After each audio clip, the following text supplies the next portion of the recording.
Arundhati Roy, not Chanda Kochhar. Obviously be like Arundhati Roy. Arundhati Roy SBI को बहुत संभाला, ये तो मानना ही पड़ेगा। मतलब जिस तरह से कंट्रोलिंग लाया और एसबीआई का जिस तरह से बिजनेस को बहुत ग्रो नहीं कर पाया, that's a different issue, but at least SBI में एक कंट्रोलिंग ला दिया। ये तो ऑब्वियसली अरुंधति रॉय ने किया ये वाला बात। तो आप एकदम सही बात की हो आपने। अरुंधति रॉय बहुत ऑनेस्टली एसबीआई को कंट्रोल किया, टॉप लेवल मैनेजर के हिसाब से एकदम सही किया। नहीं, चंदा कोचर भी आईसीआईसीआई बैंक में अच्छा कर रही थी, शी वाज डूइंग गुड। हाँ अच्छा, लेकिन उनका ये बिजनेस एक इशू की ज्यादा वजह अच्छा से, था। हाँ एक इशू की वजह से, बिकॉज उसके हस्बैंड इन्वॉल्व थे इसमें, हस्बैंड और ये वीडियोकॉन शायद दूत। रिलेटिव पार्टी ट्रांजैक्शन हो गया ना। हाँ हाँ, related party otherwise she transaction. Was doing. हाँ उनका बिजनेस दिमाग और अच्छा चल रहा था आईसीआईसीआई में, लेकिन वही ऐसा नहीं करना चाहिए था। और चंदा कोचर ने बहुत राइज भी किया था हाँ उनके टाइम पे आईसीआईसीआई आईसीआईसीआई में ग्रोथ हाँ काफी अच्छा खराब आईसीआईसीआई हुआ। में भी ग्रोथ आया था। हाँ ग्रो किया वो था। पर्सनल भी राइज किया था, काफी पर्सनली भी राइज किया था। हाँ ओके चलिए स्टार्ट करते हैं। आज बैलेंस शीट अंडरस्टैंड करना है फंडामेंटल पे, ठीक है। मतलब ये काफ़ी इंटरेस्टिंग है बैलेंस शीट। मतलब पीएल तो हम लोग अच्छा खासा समझ लिए। आज डिस्कस करेंगे बैलेंस शीट को। ऐसे हम लोग एमरन राजा मतलब एमरन बैटरी का ही केस स्टडीज कर रहे हैं, तो उसी को करेंगे। बाकी हम किसी भी कंपनी के साथ अपना कंपैरिजन को जोड़ सकते हैं। तो चलिए मैं स्टार्ट करता हूँ बैलेंस शीट। पीएल में जो हमारा राजा बैटरी का, प्रवीण जी, मैं निकाल कर कंपैरेटिव मैंने निकाला था एक बार, 1920 अच्छा 30 और 1920 और 13 14 आपने बोला था।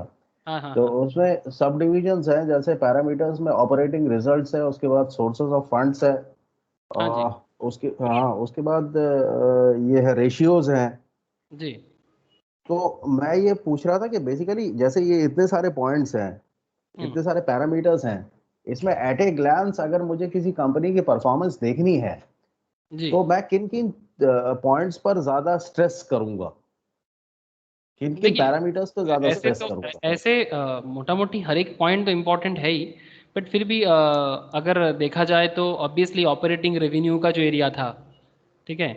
मतलब अगर हम लोग पीएल पे ही गौर करें, ठीक है, तो पीएल पे बिजनेस का रेवेन्यू का जो एरिया था, रेवेन्यू में आप जैसे कि टोटल रेवेन्यू का area it's a very important area. मतलब जो आपको एट ए ग्लांस अगर आपको समझना है तो आप रेवेन्यू देखिए।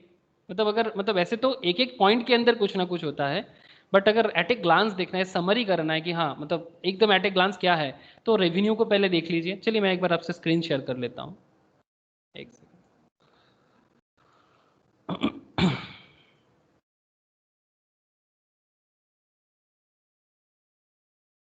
स्क्रीन शेयर्ड है मेरा? हाँ सर। हाँ है। ठीक है, तो ये 13-14 का ही है, ठीक है। अच्छा मैंने रिकॉर्डिंग ऑन किया? स्टार्ट है सर। हाँ तो ठीक है। जैसे अगर आप यहाँ पर देखें profit and loss account at the year ended 31 March 2014, तो ये जो 31 मार्च का रिकॉर्ड है, इसमें आप अगर एट ए ग्लांस देखेंगे तो मेन हेडिंग जो है आप इस पे गौर कीजिएगा कि हेडिंग क्या है। रेवेन्यू हेडिंग है पर्टिकुलर्स में, एंड दूसरा हेडिंग जो है दैट इज एक्सपेंस हेडिंग है। मतलब बिजनेस में सेल कितना हुआ है और उसके रिगार्डिंग एक्सपेंस कितना हुआ है।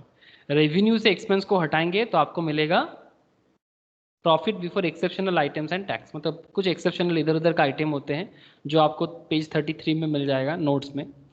प्रॉफिट बिफोर टैक्स ये आपका अनदर एरिया है कि टैक्स देने से पहले सरकार को क्या हालत है प्रॉफिट का, एंड फिर आपको मिल जाता है profit for the year.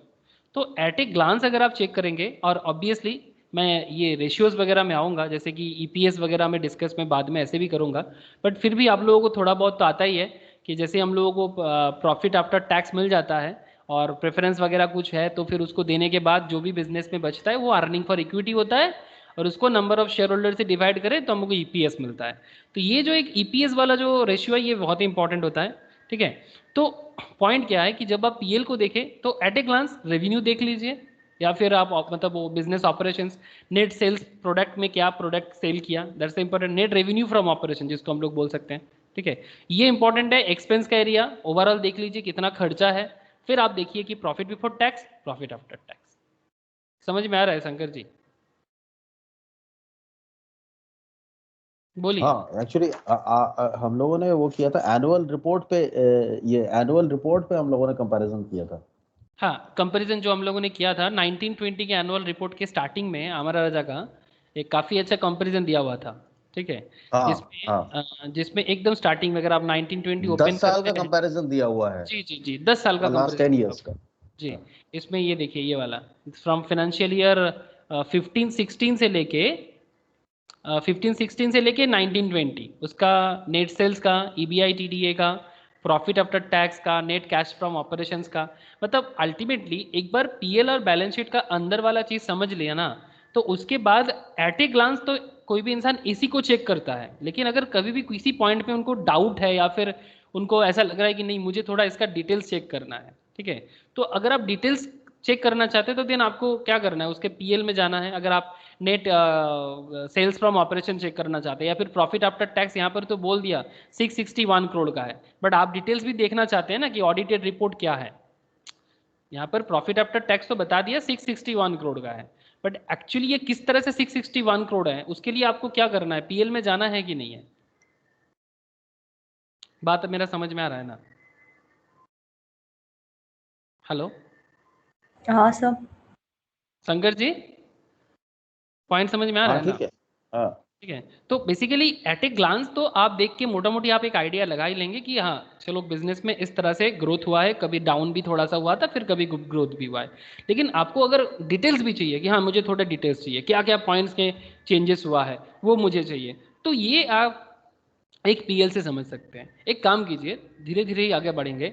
PL का ओवरव्यू कंप्लीट कर चुके हैं, अब बैलेंस शीट का ओवरव्यू मैं स्टार्ट करता हूँ, ठीक है। एक बार पीएल और बैलेंस शीट दोनों कंप्लीट हो जाए, पीएल और बैलेंस शीट दोनों एक बार मैं कंप्लीट कर दूं, फिर ये दोनों होने के बाद कैश फ्लो में मैं बाद में जाऊंगा। बट कैश फ्लो में जाने से पहले मैं आपको पीएल और बैलेंस शीट कंप्लीट करने के बाद मैं आप लोगों को टास्क दूंगा, आप लोग घर पे ना एक बार पीएल और बैलेंस शीट दोनों को कंपेरिजन दोनों को करेंगे, एक बार बैलेंस शीट भी साथ में कर लिया जाए, ठीक है। तो फिर आप लोगों को ना एक आइडिया, जैसे net oats, net fixed asset, current asset, इसका भी एक आइडिया इंपॉर्टेंट है। तो उसके बाद आपको और समझ में आ जाएगा अच्छा ये चेंजेस होता है बिजनेस में, जो आपको आज थोड़ा बहुत काफ़ी आइडिया मिलेगा बैलेंस शीट देखने के बाद, और कॉन्सेप्ट बिल्ड होगा, मैं इतना ज़रूर बोलूँगा, ठीक है। तो फिर मैं बैलेंस शीट स्टार्ट करूँ आज? ठीक है। ओके, मैं बैलेंस शीट स्टार्ट करता हूँ, फिर धीरे धीरे मैं बात को बढ़ाऊँगा।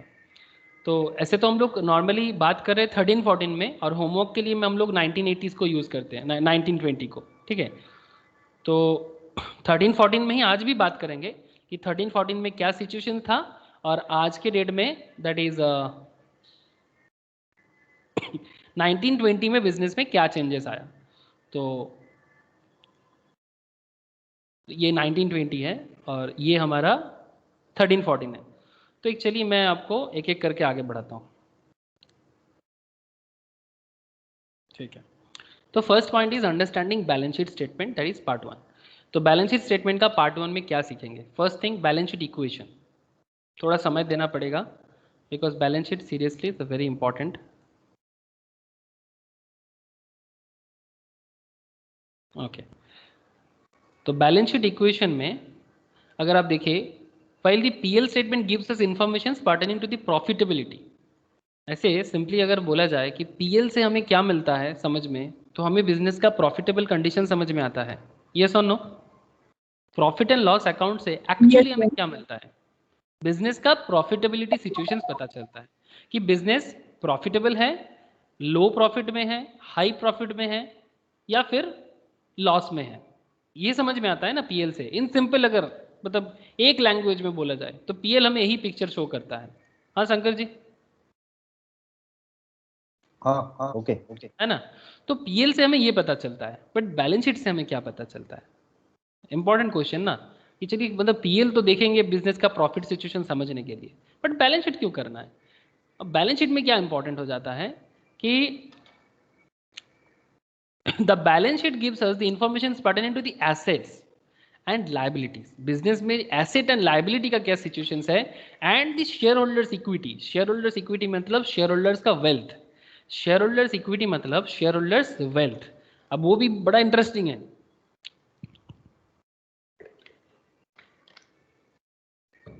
PL statement, as you understood, discuss about the profitability of the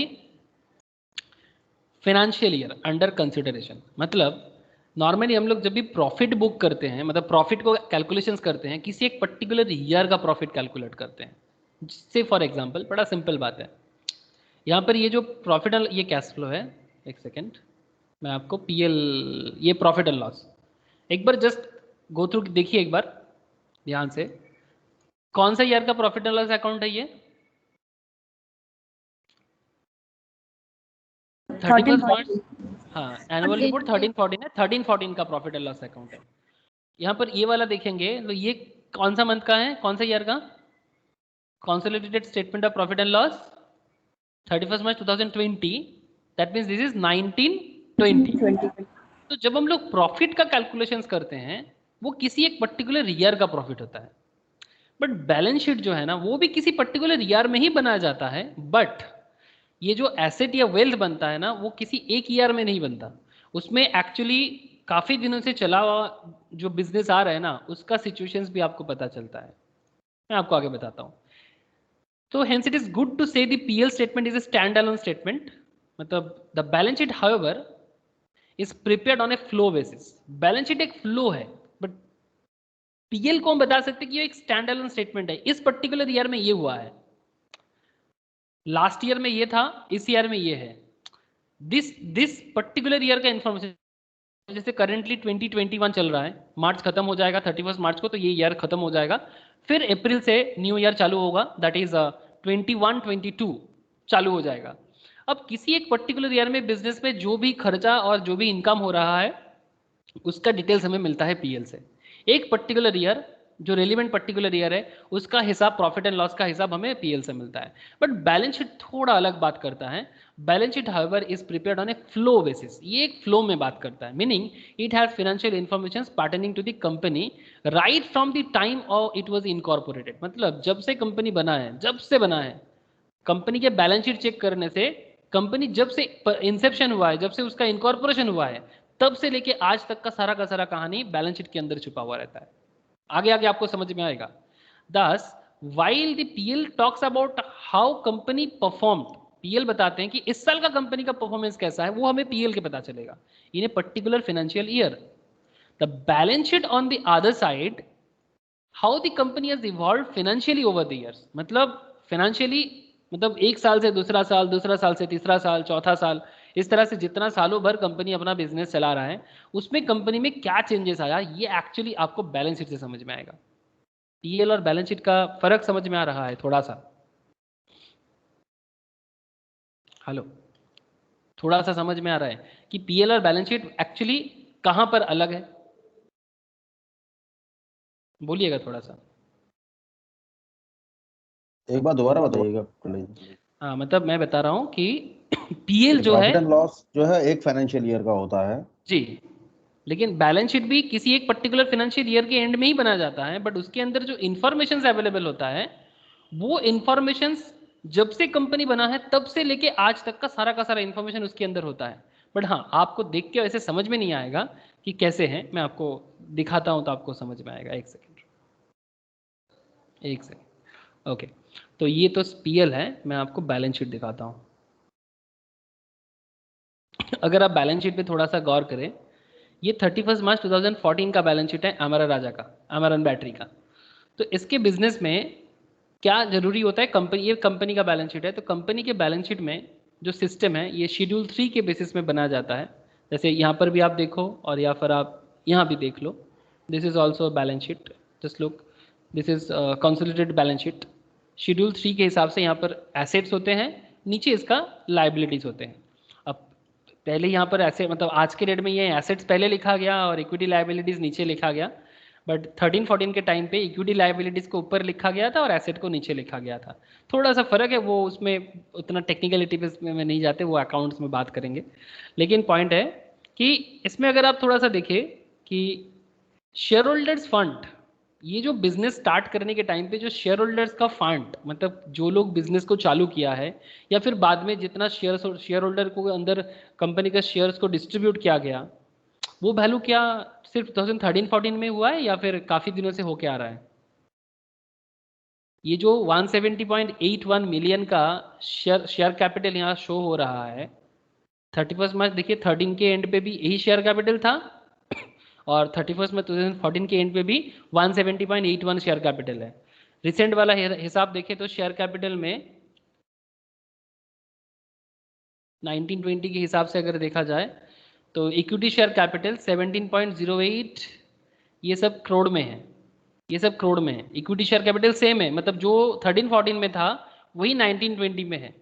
क्या आप कुछ समझ में आ रहा है आप लोगों को? देखिए ये करोड़ों का है, वो मिलियन का है, ठीक है, मैटर सेम ही है। 170.81 मिलियन मीन 17.08 करोड़। अब देखिए कैपिटल में चेंजेस नहीं आया है। टोटल जो कंपनी का कैपिटल मार्केट में अवेलेबल है, मतलब इक्विटी शेयर कैपिटल, मतलब कितना शेयर कैपिटल मार्केट में फ्लोट कर रहा है या फिर मार्केट में लोगों के पास है, प्रोमोटर एंड बाकी लोगों के पास, वो 17.08 करोड़ का equity share capital. Other equity में बाद में बात करता हूँ, लेकिन फिलहाल ये पॉइंट 13-14 में भी जो था आज भी वही है। ये चेंजेस होता है, ये ऐसा कैसे पॉसिबल, ये कैसे पॉसिबल हो सकता है कि सेम है 13-14 में भी मतलब नेक्स्ट ईयर भी सेम है? क्योंकि शेयर प्राइसेस भी तो फ्लक्चुएट ऊपर नीचे होते रहते हैं, नंबर ऑफ शेयर्स। वो शेयर का प्राइस है, ठीक है, वो शेयर हाँ, का मार्केट में शेयर का इन्फ्लेशन बोल सकते हैं आप, या शेयर का वैल्यूएशंस बढ़ना बोल सकते हैं। बट टोटल जो share capital, number of share capital, उसमें कोई चेंजेस नहीं आया अभी तक। अब उसके लिए कंपनी का मतलब उसका मतलब ये कि नंबर ऑफ शेयर्स जितने फ्लोट किए थे लास्ट ईयर वही सेम शेयर फ्लोट किए, फ्रेश शेयर फ्लोट नहीं किया कंपनी ने फ्रेश शेयर्स मार्केट में। न्यू नहीं आया मार्केट में, मतलब कोई न्यू शेयर मार्केट में नहीं आया है। उसके लिए कंपनी को अपना ऑथराइज कैपिटल बढ़ाना पड़ेगा। तो हाँ, कंपनी क्योंकि शेयर कैपिटल तो ये होता है ना, फेस वैल्यू तो सेम ही रहेगा, मतलब number of shares into face value of the share. Exactly वो सेम ही रहेगा। अब मार्केट में क्या चेंजेस आ रहा है वो तो मार्केट के हिसाब से, वो अलग बात। बट जो मेन कैपिटल का हिसाब है वो जो 13-14 में भी है वो यहाँ पर 13 में भी है, 19-20 में भी आपको सेम चीज दिख रहा है ना।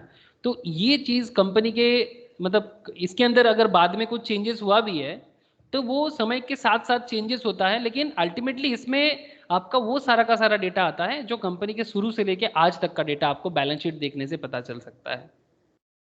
आगे आगे और बात करूंगा तो आपको और समझ आएगा।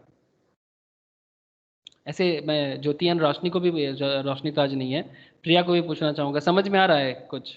हेलो? हाँ सर, क्लियर है। हाँ ठीक है, सर। ठीक है, ओके। अब देखिए शेयर कैपिटल में बात करूंगा मैं अभी। अब शेयर कैपिटल का हिसाब भी देखना है, बट पॉइंट थोड़ा सा और आगे बढ़ाते हैं। रिजर्व एंड सरप्लस में भी बात करेंगे, बट उससे पहले शेयर कैपिटल में थोड़ा गहराई में जाएंगे। शेयर कैपिटल के अंदर ही थोड़ा गहराई में जाएंगे नाउ। तो आपने बैलेंस शीट में शेयर कैपिटल तो 170.81 31 मार्च के एंड पे, एंड ऑल्सो यहाँ पर भी देखा, यहाँ पर भी देखा, ठीक है। अब इसके अंदर थोड़ा डिटेल्स अगर झांके तो as you can see the balance sheet contains details about the assets, liabilities and equity. इसके अंदर आपको क्या दिख रहा है? एसेट्स दिख रहा है। इसके अंदर क्या क्या दिख रहा है? Assets, equity and liability. इसको एक साथ लिखा जाता है बट दोनों में थोड़ा फर्क है। Equity and liability same head के अंदर आता है, बट इक्विटी अलग, लाइबिलिटी अलग। मैं बात करूंगा इसमें, काफी एक इंटरेस्टिंग जंक्चर है ये। इक्विटी एंड लाइबिलिटी ऐसे लिखा जाता है सेम हेड पे, पर फिर भी एंड है ना, मतलब कुछ तो अलग बात है, तभी एंड दिया जा रहा है। सिंपल लाइबिलिटी लिख सकता था, नहीं लिखा। सिंपल इक्विटी लिख सकता था, नहीं लिखा। इक्विटी एंड लाइबिलिटी लिखा, लेकिन सेम हेड के अंदर रखा। तो क्या ऐसा बात है? I will come. An asset तो है ही, इक्विटी, लाइबिलिटी एंड एसेट, ये तीन चीज एक्चुअली हमें पता चलता है बैलेंस शीट से। We had discuss about the assets in the previous chapter. Assets both tangible and intangible, याद है आप लोगों को? टेंजिबल एंड इंटेंजिबल एसेट्स के बारे में बात हुआ था। हाँ sir. Owned by the company. Asset is a resource controlled by the company, simple. Asset is a resource controlled by the company and is expected to have an economic value in the future. Asset अगर आज business के पास जो है उसका एक economic future होगा, future में उसका एक वैल्यू होगा, तभी एसेट बोलते हैं हम लोग। हम लोग अपने घर में भी कभी कभी ऐसे बोलते हैं कि अरे फालतू का खर्चा क्यों कर रहे हैं, थोड़ा पैसा बचा के रखो, एसेट में थोड़ा लगा देंगे। जैसे लोग थोड़ा सोना वगैरह बना लेते हैं, गोल्ड वगैरह में इन्वेस्ट कर लेते हैं। क्यों?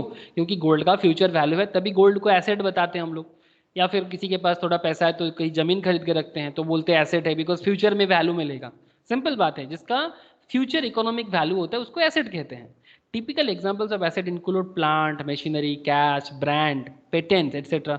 ये ब्रांड या पेटेंट जो है ये तो एक्चुअली आपका इंटेंजिबल है, बिकॉज ब्रांड को आप छू नहीं सकते, आप जस्ट फील कर सकते हो yes this is the brand. जैसे टाटा, टाटा को क्या छू पाएंगे, मतलब क्या हम लोग टाटा को टच कर सकते हैं? नहीं, we can just feel yes this is Tata. जैसे एप्पल का फोन लोग हाथ में लेके सिर्फ वो एप्पल के पीछे वाला, मेरा तो ये एप्पल नहीं है रियलमी है, ये एप्पल के पीछे वाला एक साइन होता है, एप्पल का एक साइन रहता है, तो क्या हम लोग उसको छू के बैठे रहते हैं? आजकल तो मार्केट में डुप्लीकेट भी मिलता है, लेकिन वो एप्पल का जो फीलिंग है, जो ब्रांड वैल्यू का फीलिंग है, वो एक इंटेंजिबल एसेट है एप्पल का, सही ना? हेलो, एप्पल का जो ब्रांड वैल्यू है वो उसका एक इंटेंजिबल है ना। हाँ सर। सिमिलरली पेटेंट, हाँ बोलो, कुछ बोलना चाहते हो? नहीं sir. Okay.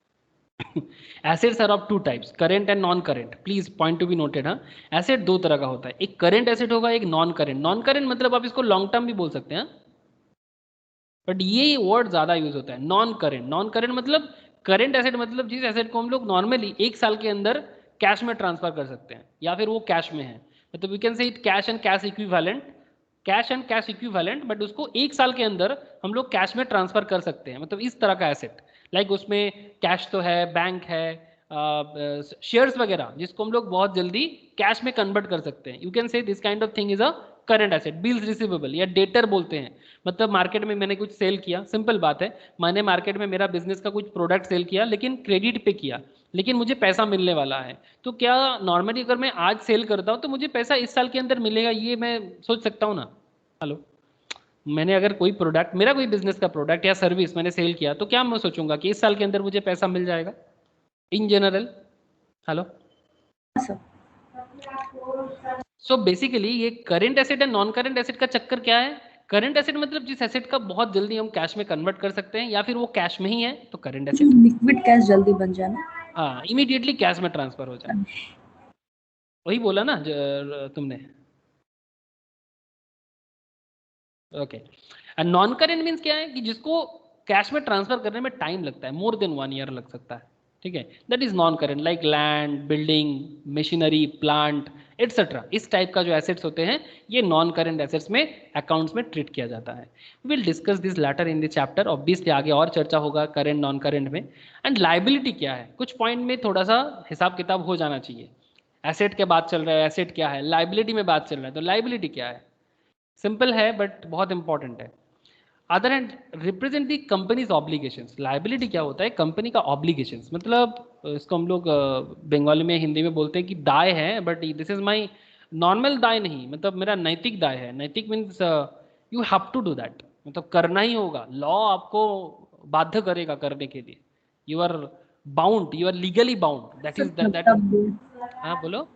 Sir like Hindi में कर्तव्य। हाँ, कर्तव्य, वेरी गुड वेरी गुड, कर्तव्य मतलब आपको करना ही है। The obligation is taken of the company, जैसे इनकम टैक्स भरना ही है, जीएसटी का रिटर्न फाइल करना ही है, दिस इज योर ऑब्लिगेशन। आप नहीं करोगे बोलने से नहीं चलेगा, कर्तव्य भी है और मैंडेटरी भी है। मतलब वो हम लोग टैक्स में पढ़ते हैं, जो लोग टैक्स पढ़े हो आप लोग जानते हो, वो क्या बोलते हैं हम लोग, compulsory exaction of money under any law. मतलब टैक्स क्या होता है? Compulsory exaction of money under any law, मतलब जबरदस्ती लिया जाता है, देना ही देना है। So the obligation is taken up by the company because the company believes these obligations will provide economic value in the long run. मतलब ये आज का जो obligations है वो फ्यूचर में आपको इकोनॉमिक वैल्यू देगा। ऑब्वियसली लाइबिलिटी आपको वैल्यू देगा, आप समझ सकते हो? यस, वेट करना। Liability in simple word is the loan and the company has taken and it is therefore obligated to repay back. Typical examples of obligation include short term borrowing, मतलब आप कुछ short term borrow किए, long term borrowing, payments due बाकी है। Liabilities are of two types, current and non current, this is also two types. Current मतलब वही एक साल के अंदर देना है, नॉन करेंट मतलब थोड़ा लंबा खींचेंगे, 2 साल 4 साल 5 साल तक जा सकता है। विल डिस्कस अबाउट अगेन, थोड़ा डिटेल्स में और चर्चा करेंगे। In any typical balance sheet, कोई भी टिपिकल बैलेंस शीट में the total assets of the company should be equal to the total liabilities of the company. Point to be noted, Shankar ji इस बात को प्लीज ध्यान में रखिएगा। In any typical balance sheet total assets of the company should be equal to the total liabilities of the company. मतलब आपका asset का value और आपका लाइबिलिटी का वैल्यू मैच करना ही करना है। मैं आपको शो करता हूं, इसलिए बोलते हैं बैलेंस, बैलेंस शीट इसीलिए नाम है, बिकॉज दोनों साइड मैच करेगा, करना ही है। अगर नहीं करता है तो कुछ तो गड़बड़ है। जैसे अगर आप ये वाला बैलेंस शीट देख लो, just look at this balance sheet, इसमें आपका जो इक्विटी लाइबिलिटी साइड है इक्विटी लाइबिलिटी साइड का टोटल में देखिए एक बार, जस्ट मैं टोटल शो कर रहा हूँ आपको। 21,394। जो लोग ऑलरेडी अकाउंट्स बैकग्राउंड से हो उनको तो समझ आ ही जाता है सर कि बैलेंस शीट टैली नहीं करता है तो क्या होता है, बट जो नॉन अकाउंट्स बैकग्राउंड से हो, मतलब नॉन कॉमर्स बैकग्राउंड से हो, उनको ऐसे फील होगा कि ऐसा होना जरूरी है। इवन अकाउंट्स बैकग्राउंड से होने के बाद भी बहुत लोगों को कभी कभी आइडिया नहीं होता है। अब जस्ट लोग देखो यहाँ पर 21,394 मिलियन का हिसाब दिखा रहा है इक्विटी लाइबिलिटीज में।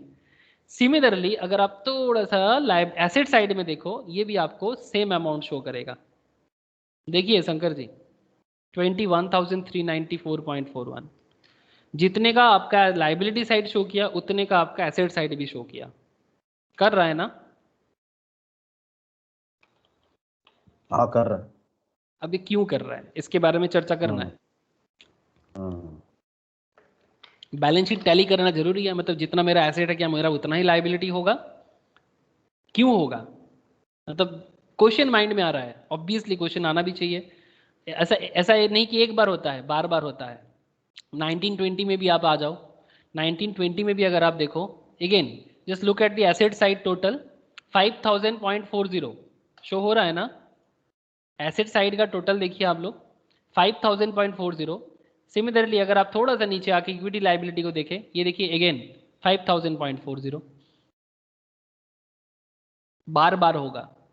लेकिन हाँ समय के साथ साथ चेंज होगा, but equity liability and asset match करना ही करना है। मैं चर्चा करूंगा इसमें, ये भी बहुत इंटरेस्टिंग एरिया है कि क्यों मेरा इक्विटी लाइबिलिटी एंड एसेट मुझे मैच करना क्यों है। बहुत ही इंटरेस्टिंग पॉइंट है, बहुत डिटेल्स में बात होगा। तो सवाल कर रहा है यहाँ पर उसी पॉइंट में, asset equals to actually liabilities. मतलब हम लोग एक सिंपल बात करें कि अगर हम लोग मतलब एसेट बनाते हैं तो एक्चुअली उसके लिए हमें लाइबिलिटी बनाना पड़ता है, और अगर हमें लाइबिलिटी बनाना है तो उसके लिए हमें एसेट बनाना पड़ेगा।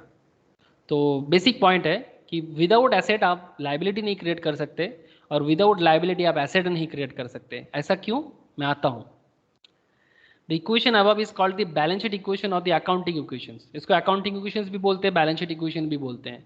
In fact, this equation depicts the key property of the balance sheet. That is, the balance sheet should always be balanced. Balance sheet हमेशा balanced होना है. In other words, the asset of the company should be equal to the liabilities of the company. This is because everything that a company owns has to be purchased either the owner's capital or liability. या तो आप खुद के पैसे से लेते हो या तो फिर आपको कहीं से लोन लेना पड़ता है। सर एक सवाल मन में आ रहा है कि जो मैं खुद के पैसे से ले रहा हूँ वो मेरा लाइबिलिटी कैसे हो सकता है। मे बी ये क्वेश्चन आपके मन में आ रहा होगा कि जो मैं लोन ले रहा हूँ वो लाइबिलिटी ठीक है, बट जो मैं अपने पैसे से ले रहा हूँ वो लाइबिलिटी किस एंगल से है। It's a big point. क्या मैं सही बोल रहा हूँ ना? मन में ये सवाल तो जरूर आ गया कि ओनर्स कैपिटल लाइबिलिटी किस एंगल से। लाइबिलिटी अगर मैं लोन लिया लाइबिलिटी मैं मान सकता हूँ, बट ओनर्स कैपिटल को लाइबिलिटी कैसे मान लूँ? Sir, because company is a separate legal entity, no? Thank you Priya. Company is a separate legal entity. Shankar ji मैं आता हूँ उस पर्टिकुलर पॉइंट पे। Owner's capital is the difference between the asset and liability. Owner's capital is the difference between the asset and liability. It is also called the share holders equity. ये जो owner's capital है, please point को ध्यान में रखिएगा। मतलब normally market में ये वर्ड ज़्यादा यूज होता है share holders equity, but owners capital का मतलब वही है शेयर होल्डर्स इक्विटी। और नेट ओर्थ भी बोला जाता है, मतलब नेट ओर्थ बोलिए या फिर शेयर होल्डर्स इक्विटी बोलिए या फिर ओनर्स कैपिटल बोलिए, जो आपको बोलना है बोलिए, बट अल्टीमेटली वही है। Representing this in the form of an equation. Share holders equity मतलब asset minus liability. Share holders equity मतलब asset minus liability. This is accounting equations. Jyoti याद आ रहा है अकाउंट्स का क्लास? ज्योति ने ये क्लास किया था, मुझे याद है। तब क्या लग रहा था कि सर ये तो बच्चे लोगों का पढ़ाई है, लेकिन अब देखो सर ये तो बच्चे का पढ़ाई नहीं है, इसका यूज तो बड़े लेवल में यूज हो रहा है। ऐसा फील होता है ना जब हम लोग 11-12। नेट वर्थ वही ना, नेट ओन फंड बोलते जो। हाँ हाँ, own plus loan. Own plus loan. Okay मैं आता हूँ उसमें। तो share holders equity equals to asset minus liability. अब इसमें कुछ पॉइंट्स में एक बार बात करना चाहूँगा जो यहाँ पर शायद डिटेल्स में नहीं बोला, और जो पॉइंट एक्चुअली प्रिया ने उठाया कि सर सेपरेट लीगल एंटिटी वाला कॉन्सेप्ट। मैं quick note of share holders fund में आऊँगा। अभी मैं शेयर होल्डर्स फंड या share capital reserve and surplus में ही बात करने वाला हूँ, बट बिफोर दैट मैं थोड़ा सा ये एसेट इक्वल्स टू क्यों लाइबिलिटी है इस पर थोड़ा चर्चा करूँगा। तो प्लीज़ थोड़ा सा सुनिएगा और ध्यान दीजिएगा।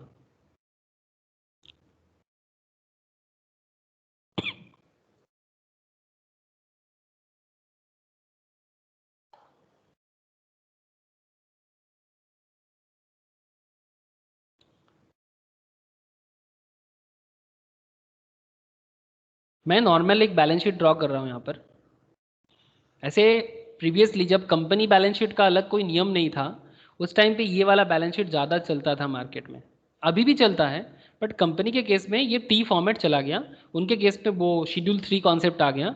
But this is normal balance sheet का फॉर्मेट था पहले, कि इस साइड को हम लोग इक्विटी एंड लाइबिलिटीज बोलते हैं। कॉन्सेप्ट सेम ही है, जो कॉन्सेप्ट अभी भी आप देख रहे हो वही कॉन्सेप्ट है। एंड दिस साइड को हम लोग एसेट साइड बोलते हैं। अब सवाल है कि इक्विटी, लाइबिलिटी एंड एसेट्स, ठीक है, जहां पर हमारे यहाँ पर इक्वेशंस क्या बोल रहा है कि asset equals to liability, asset equals to liability, and बता रहा है कि share holders equity equals to, share holders equity equals to क्या बताया, एसेट माइनस लाइबिलिटी, यही बोला ना, शेयर होल्डर्स इक्विटी और ओनर्स कैपिटल और नेट वर्थ, इसका मतलब एसेट माइनस लाइबिलिटी है, यही इक्वेशन हमें बताया जा रहा है। तो share holders equity equals to asset minus liability. मैं चर्चा करता हूं। अब मैं बैलेंस शीट को, सबसे पहले तो मैं ये बताना चाहूंगा कि ये बैलेंस शीट को बैलेंस करना क्यों जरूरी है, मतलब हमारा एसेट साइड का वैल्यूएशन एंड लाइबिलिटी साइड का वैल्यूएशन सेम क्यों होता है, ठीक है। तो ये तो नॉर्मल बैलेंस शीट मैंने बनाया, जिसमें आप यहाँ पर शेयर होल्डर फंड दे दो, जिसको हम लोग कैपिटल बोलेंगे, है ना। शेयर होल्डर फंड मतलब कैपिटल बोल सकते हैं ना, ओनर्स कैपिटल। हेलो, क्या मैं शेयर होल्डर्स फंड को Yes, ओनर्स sir. कैपिटल बोल हाँ सकते हैं ना। बेसिकली ओनर्स कैपिटल पहले आप दे दो यहाँ पर। अगर बिजनेस में न्यू प्रॉफिट होता है ना, suppose profit and loss account आपका है, प्रॉफिट एंड लॉस अकाउंट में आपने कुछ न्यू प्रॉफिट किया, ठीक है, इधर आपका बाई इनकम आ जाता है और इधर आपका टू एक्सपेंस आ जाता है। दिस इज अकाउंट सिस्टम, इस पे टेक्निकली नहीं जाइए, मत जाइए, जिसको आता है ठीक है, जिसको नहीं आता ओके। बेसिकली क्या होता है कि आपका इधर इनकम पुट होता है, इधर आपका एक्सपेंस पुट होता है, और फिर आपका नेट प्रॉफिट आता है, और यही नेट प्रॉफिट आपका कैपिटल को फिर बढ़ा देता है। मतलब अगर आपका बिजनेस में प्रॉफिट होता है तो बेसिक क्या होता है कि आपका कैपिटल में उसको इंक्रीज किया जाता है। क्या ही होता है ना, सिंपल सोचिए ना, अगर आप प्रॉफिट करते हैं तो आपका प्रॉफिट आपको क्या करना है, कुछ पैसा तो आप ऑब्वियसली अपने सर्वाइवल के लिए घर पे लेके जाएंगे, मतलब पर्सनल एक्सपेंस के लिए, और बाकी पैसा जो आपका बचेगा वो क्या करेंगे, बिजनेस में ही लगाना है ना। बिजनेसमैन क्या करते हैं, जो प्रॉफिट करता है कुछ खाना पीना और खर्चा पानी उठाते हैं, उसके बाद बाकी पैसा बिजनेस में ही फिर से री इन्वेस्ट कर देता है। क्या मैं सही बोल रहा हूँ, हाँ सर, वो रिजर्व करते हैं। है ना। शंकर जी बात समझ में आ रहा है। ठीक है। तो ये जो ओनर कैपिटल है, ओनर्स कैपिटल के साथ अगर मानिए कि आप फर्दर प्रॉफिट कर रहे हैं, साल भर बिजनेस चलता है, 1 साल 2 साल 4 साल 5 साल, तो हर साल प्रॉफिट तो नॉर्मली सोच के चलते कि प्रॉफिट ही हो रहा है। अगर प्रॉफिट नहीं होगा, लॉस होगा, तो कैपिटल कम हो जाएगा, सिंपल बात है। अगर बिजनेस लॉस में जाएगा तो कैपिटल मेरा कम हो जाएगा, प्रॉफिट होगा तो कैपिटल बढ़ जाएगा। अगर मैं अपने ही कैपिटल से पैसा उठाऊं तो माइनस कर देंगे, ड्राइंग्स बोलते हैं उसको, ठीक है, सिंपल बात है। अब ओनर्स कैपिटल ये तो मेरा चला गया शेयर होल्डर्स फंड। कंपनी के अकाउंट्स में जो हम लोग अभी चेक कर रहे हैं उसमें शेयर होल्डर्स फंड के नाम पे आपको दिखेगा, सेम चीज़ है। और साथ में कुछ लाइबिलिटीज़ वगैरह भी आपको शो होगा, like loan, long term loan, short term loan, इस सब। देखिए आपको मैं शो करता हूँ, जस्ट लुक, ये देखिए। जब भी ऐसे, ये तो एसेट साइड है, मैं लाइबिलिटी साइड में चर्चा कर रहा हूँ ना। ये देखिए शेयर कैपिटल है, शेयर होल्डर्स फंड में रिजर्व एंड सरप्लस है, जो मैंने अभी बताया। Non current liability, long term, short term, ये देखिए शॉर्ट टर्म लाइबिलिटी, ये सब मैं बाद में आ रहा हूँ। मतलब बाकी आपका जो है वो लाइबिलिटी है, मतलब कुछ ना कुछ आपको पेमेंट करना है वो वाला। तो बेसिकली मैं एक ही नाम लिख रहा हूँ यहाँ पर, long and short term liability, ठीक है, लॉन्ग और शॉर्ट टर्म लाइबिलिटी, लॉन्ग और शॉर्ट लाइबिलिटी। और ये जो साइड है आपका, इस साइड में आपका एसेट होता है, ठीक है, एक होता है आपका फिक्स्ड एसेट्स और एक होता है आपका करेंट एसेट्स। ये जो मैं ऐसे लिख रहा हूँ ना, ये बस आपके अंडरस्टैंडिंग के लिए आपको मैं कंपनी वाला दिखा रहा हूँ, जो रियल में होता है कंपनी लेवल में। बाकी बिजनेस का जैसा मैं कर रहा हूँ वैसा अलाउड है। Just look at the asset side. अब देखिए एसेट में क्या है, एक करेंट एसेट्स है और एक नॉन करेंट एसेट्स है ना। मतलब यू कैन से कि non current asset is a fixed assets. Non current asset means fixed asset, जिसको जल्दी आप कैश में कन्वर्ट नहीं कर सकते। बेसिकली फिक्स्ड है ना, कोई प्लांट है, मशीनरी है, लैंड है, बिल्डिंग है, आज बोलने से कल ही कैश नहीं हो सकता, टाइम लगता है।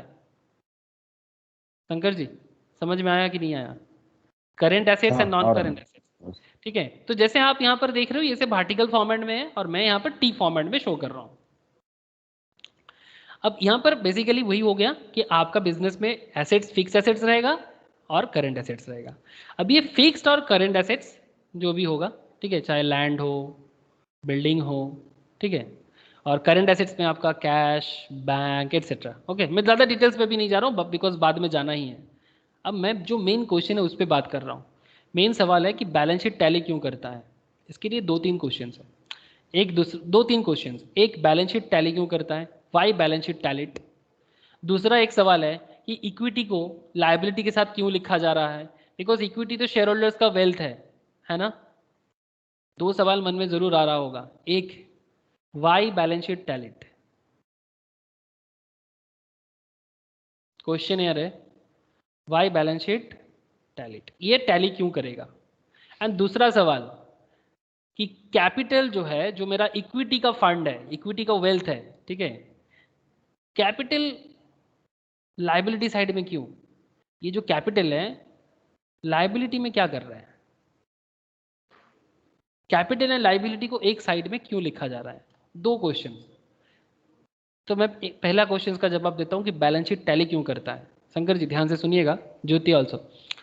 बैलेंस शीट इसलिए टैली करना जरूरी है कि आप जो भी बिजनेस में एसेट बनाए हो उसके लिए पहले आप किसी ना किसी जगह से लोन लिए होंगे या फिर खुद का पैसा बिजनेस में लगाए होंगे। ये सुन लो, अगर आज आपके बिजनेस में बिल्डिंग है या लैंड है तो उसके लिए आपको पैसा तो लगाना पड़ा ना Shankar ji.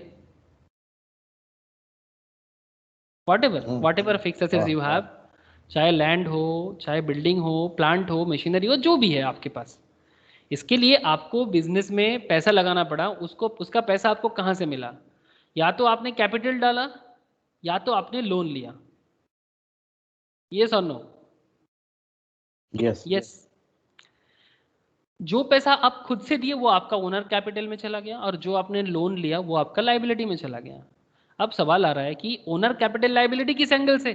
Owner capital liability इस एंगल से बिकॉज बिजनेस जो है ना वो किसी का नहीं है, बिजनेस अपना है। मतलब ओनर एंड बिजनेस अलग, इसको कहते हैं, जो लॉ का एक बहुत इंपॉर्टेंट, कंपनी लॉ का is a very very important point.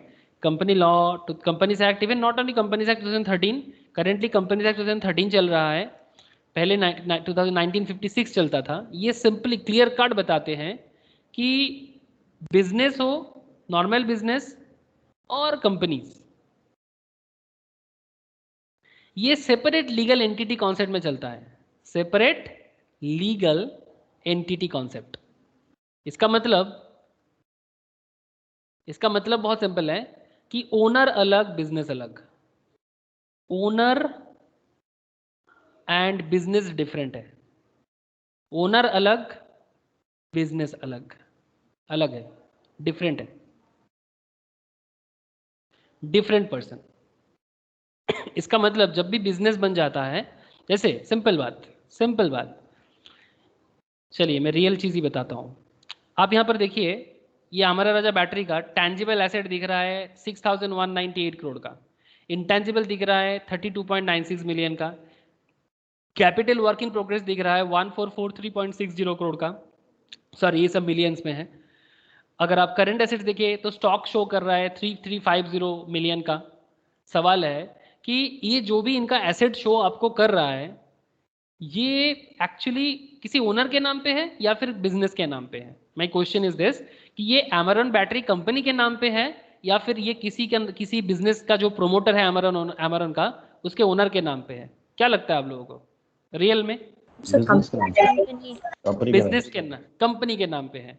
तो कंपनी आपने मतलब खुद के नाम पे एसेट परचेस कर सकता है, कंपनी खुद के नाम पे लोन ले सकता है, कंपनी खुद के नाम पे कोर्ट में केस कर सकता है, वो भी किसी को केस कर सकता है, कंपनी पे भी कोई केस शू कर सकता है। तो ये एक इंसान की तरह है, इसीलिए कंपनी को बोला जाता है आर्टिफिशियल लीगल पर्सन। क्या जो प्रिया बोला जाता है ना कि कंपनी से आर्टिफिशियल लीगल पर्सन, जिसको बनाने वाला कौन है? लॉ। कंपनी इज अ मतलब मेड बाय लॉ। ओके, ये लीगल पर्सन है बट ये आर्टिफिशियल है, but legal person made by law.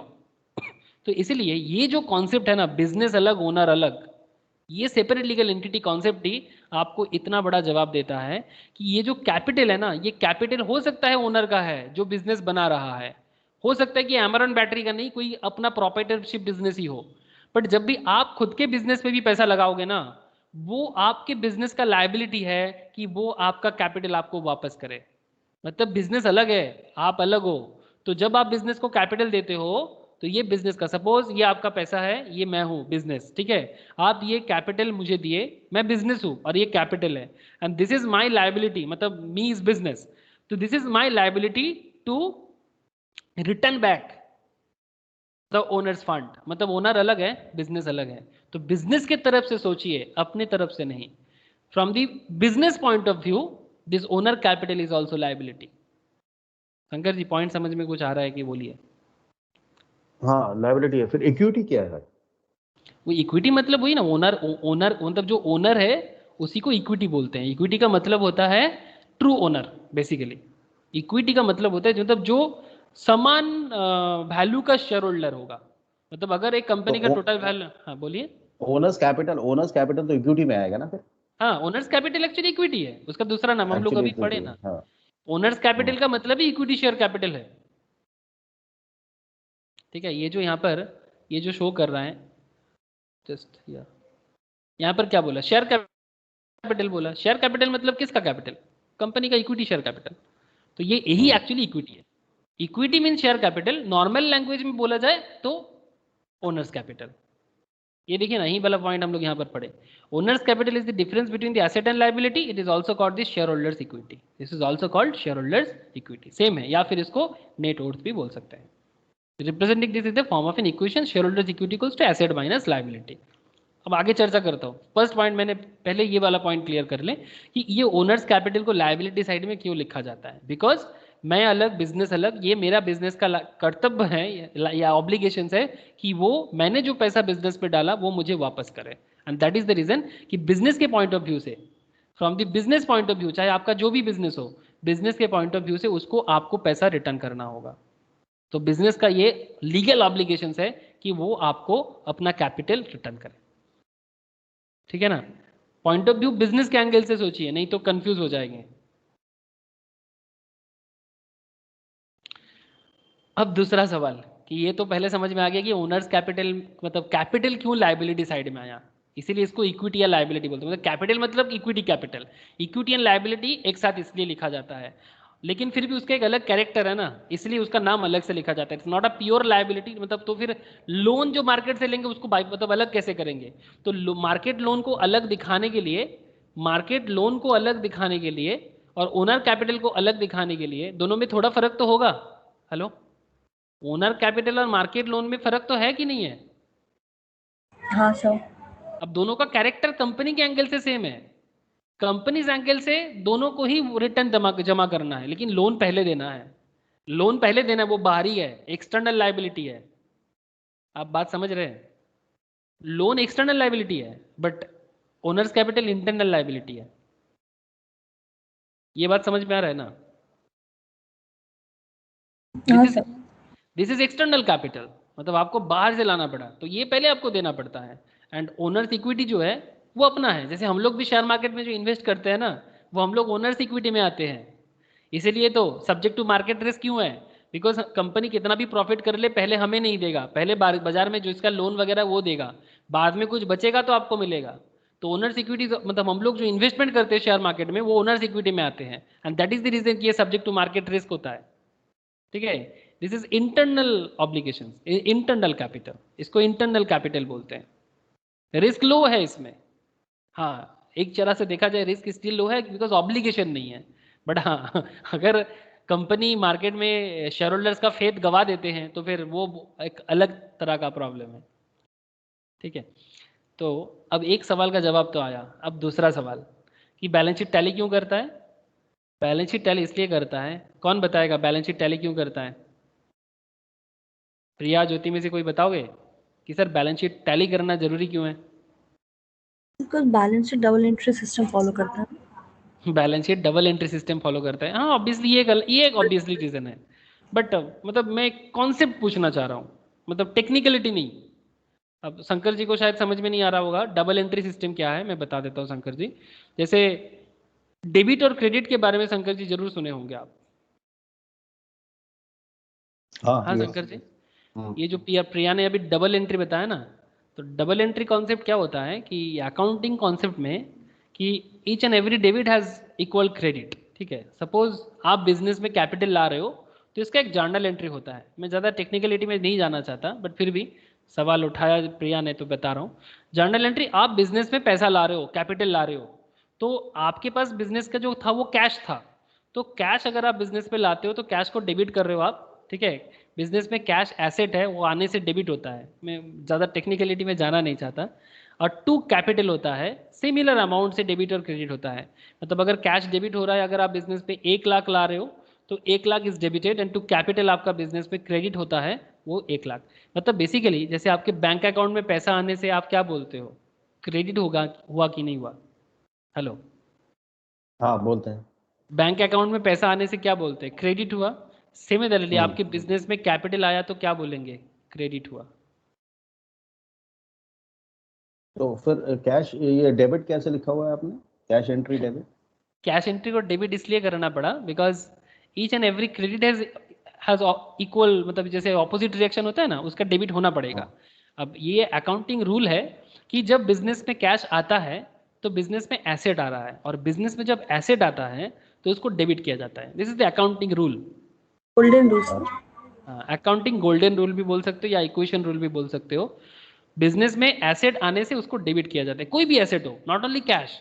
अगर आप बिजनेस में लैंड बिल्डिंग भी लाओगे तो भी डेबिट करना है, और जब लैंड बिल्डिंग को सेल कर दोगे तो क्रेडिट कर देना है। मतलब एसेट आना is debited in business.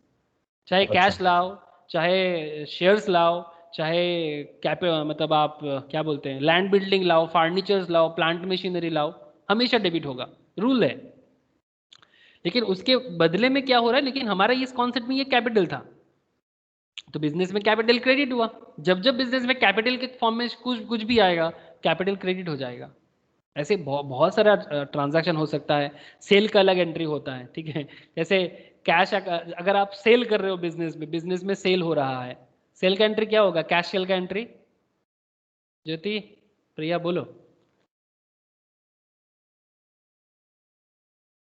Cash account debit to to sales. Sales. अब सेल्स क्रेडिट करना पड़ता है। सपोज आप 5,000 का सेल किए और 5,000 का आप क्रेडिट कर दिए। सेल क्रेडिट क्यों? Because sale getting revenue, sale will getting revenue, मतलब सेल आपका रेवेन्यू को इंक्रीज करता है। ठीक है, sale will increase your revenue, और आपका रेवेन्यू एक्चुअली अपना बिजनेस के लिए एक इनकम है, और इनकम होने से ही बिजनेस उसको क्रेडिट करेगा। मतलब ये रूल है कि all incomes and gains are credited. ठीक है, अब कैश को डेबिट क्यों करना पड़ा? कैश आपके बिजनेस में एसेट है, अगेन वही बात, सेल करोगे तो कैश आएगा, कैश एसेट है, और जब भी एसेट आएगा उसको डेबिट करना है। शंकर जी थोड़ा बहुत समझ में आ रहा है? ऐसे बहुत सारा है। इसको मैं इसको क्या बोलते हैं, क्रेडिट डेबिट स्टेटमेंट बोलते हैं, क्या बोलते हैं इसको? इसको कुछ नहीं, इसको जर्नल एंट्री बोलते हैं। जर्नल एंट्री बोलते हैं। जर्नल एंट्री बोलते हैं, मतलब एक्चुअली अकाउंटेंसी बनता है यहाँ से। मतलब ये जो आप लोग, हम लोग यहाँ पर ये चेक कर रहे हैं ना, बैलेंस शीट या पीएल चेक कर रहे हैं ना, ये बैलेंस हाँ, शीट पीएल को चेक, मतलब बनाने का सबसे पहला तरीका जर्नल एंट्री होता है। अच्छा, तो इसको इसको एक बार ये कैश फ्लो स्टेटमेंट खत्म करने के बाद थोड़ा जनरल एंट्री में थोड़ा सा वो करा दूंगा आपको, डोंट वरी, हाँ करा दें। हाँ, करा दूंगा।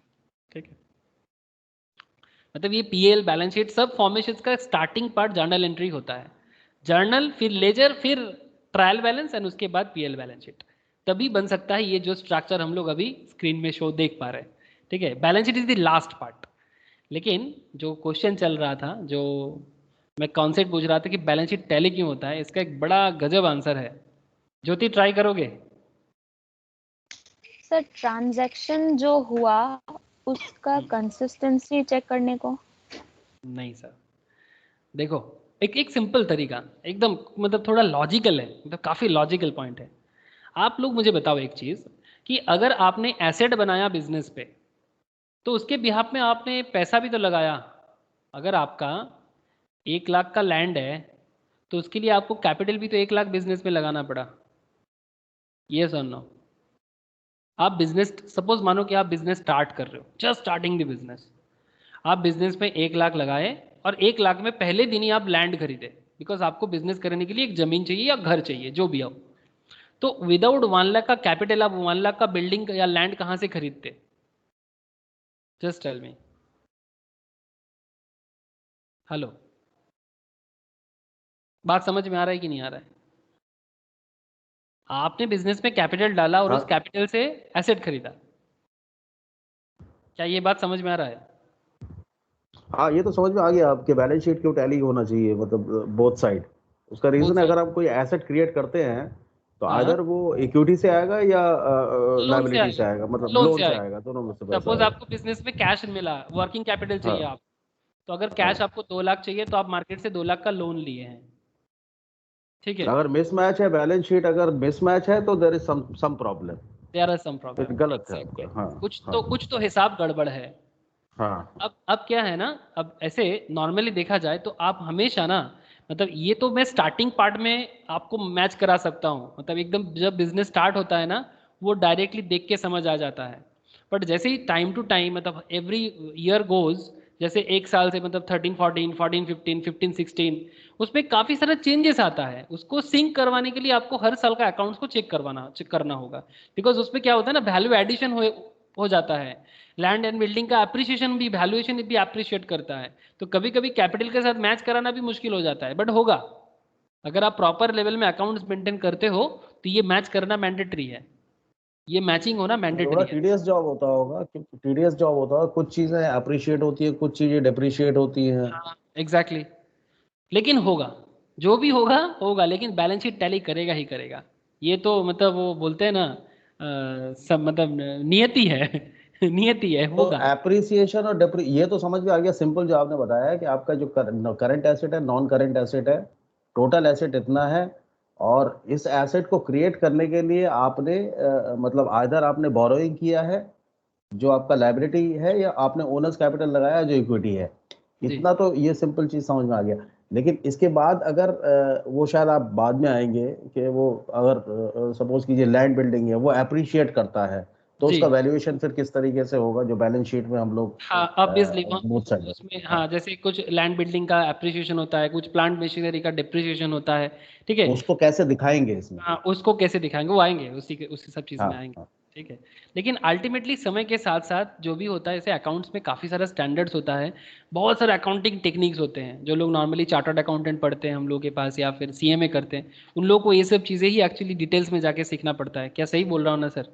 प्रिया, ज्योति, बता सकते हो थोड़ा बहुत हाँ कि सर। जब जब आप लोग अकाउंटेंसी करते हो, तब आप लोग को एक्चुअली यही सब डिटेल्स में एक्चुअल में करना पड़ता है ना, अकाउंट्स का।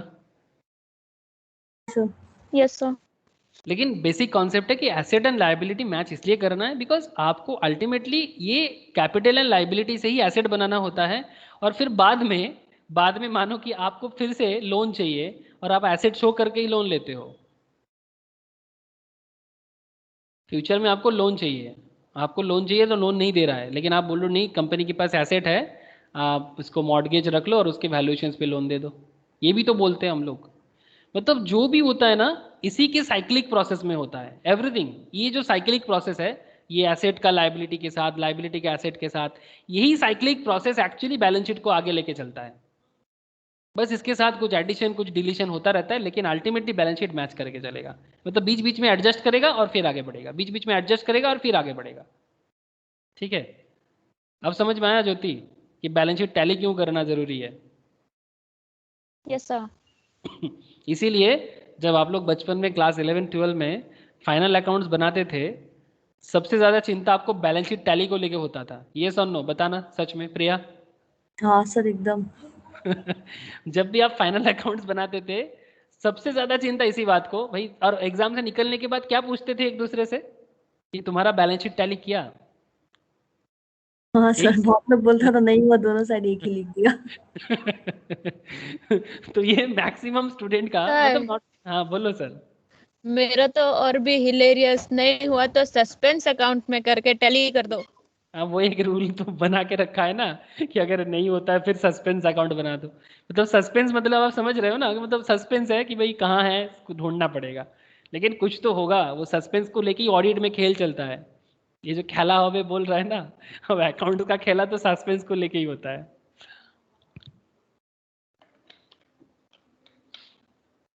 कैसा कैसा वर्ड यूज कर रहे हैं आजकल पॉलिटिकल लोग। हाँ, खेला हवे, सुन रहे हो आप लोग?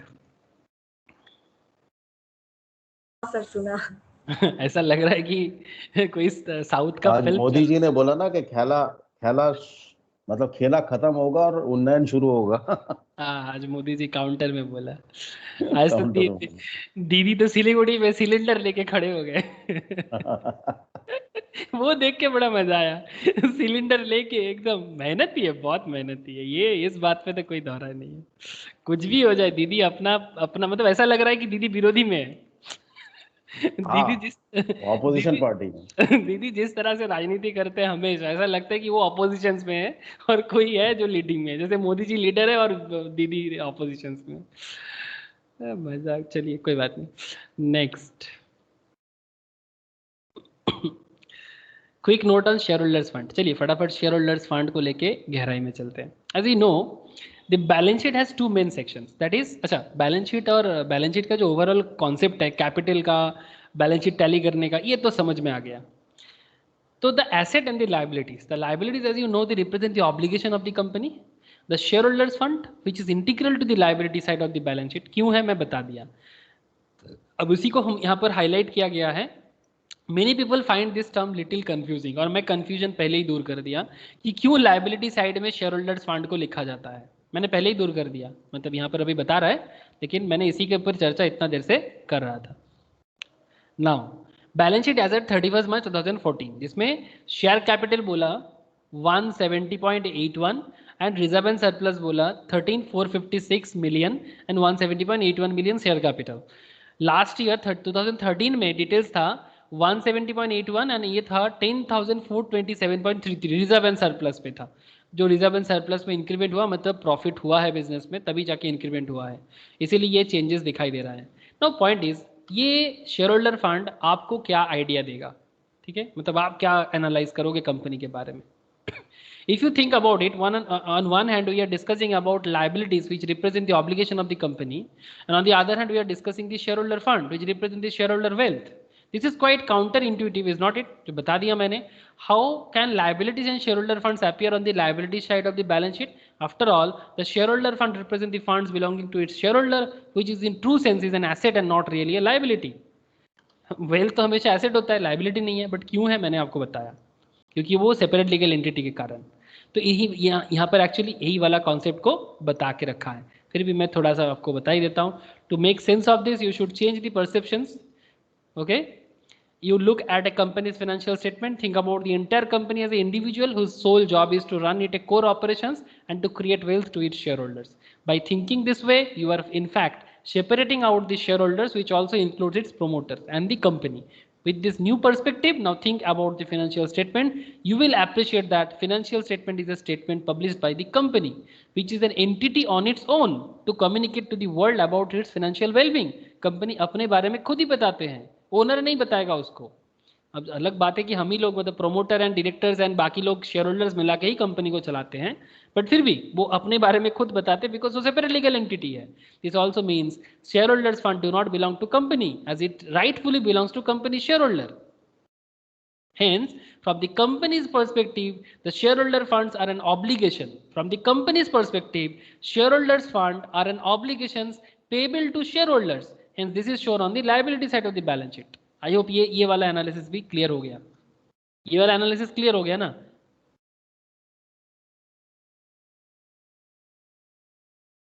हेलो, हाँ सर क्लियर है।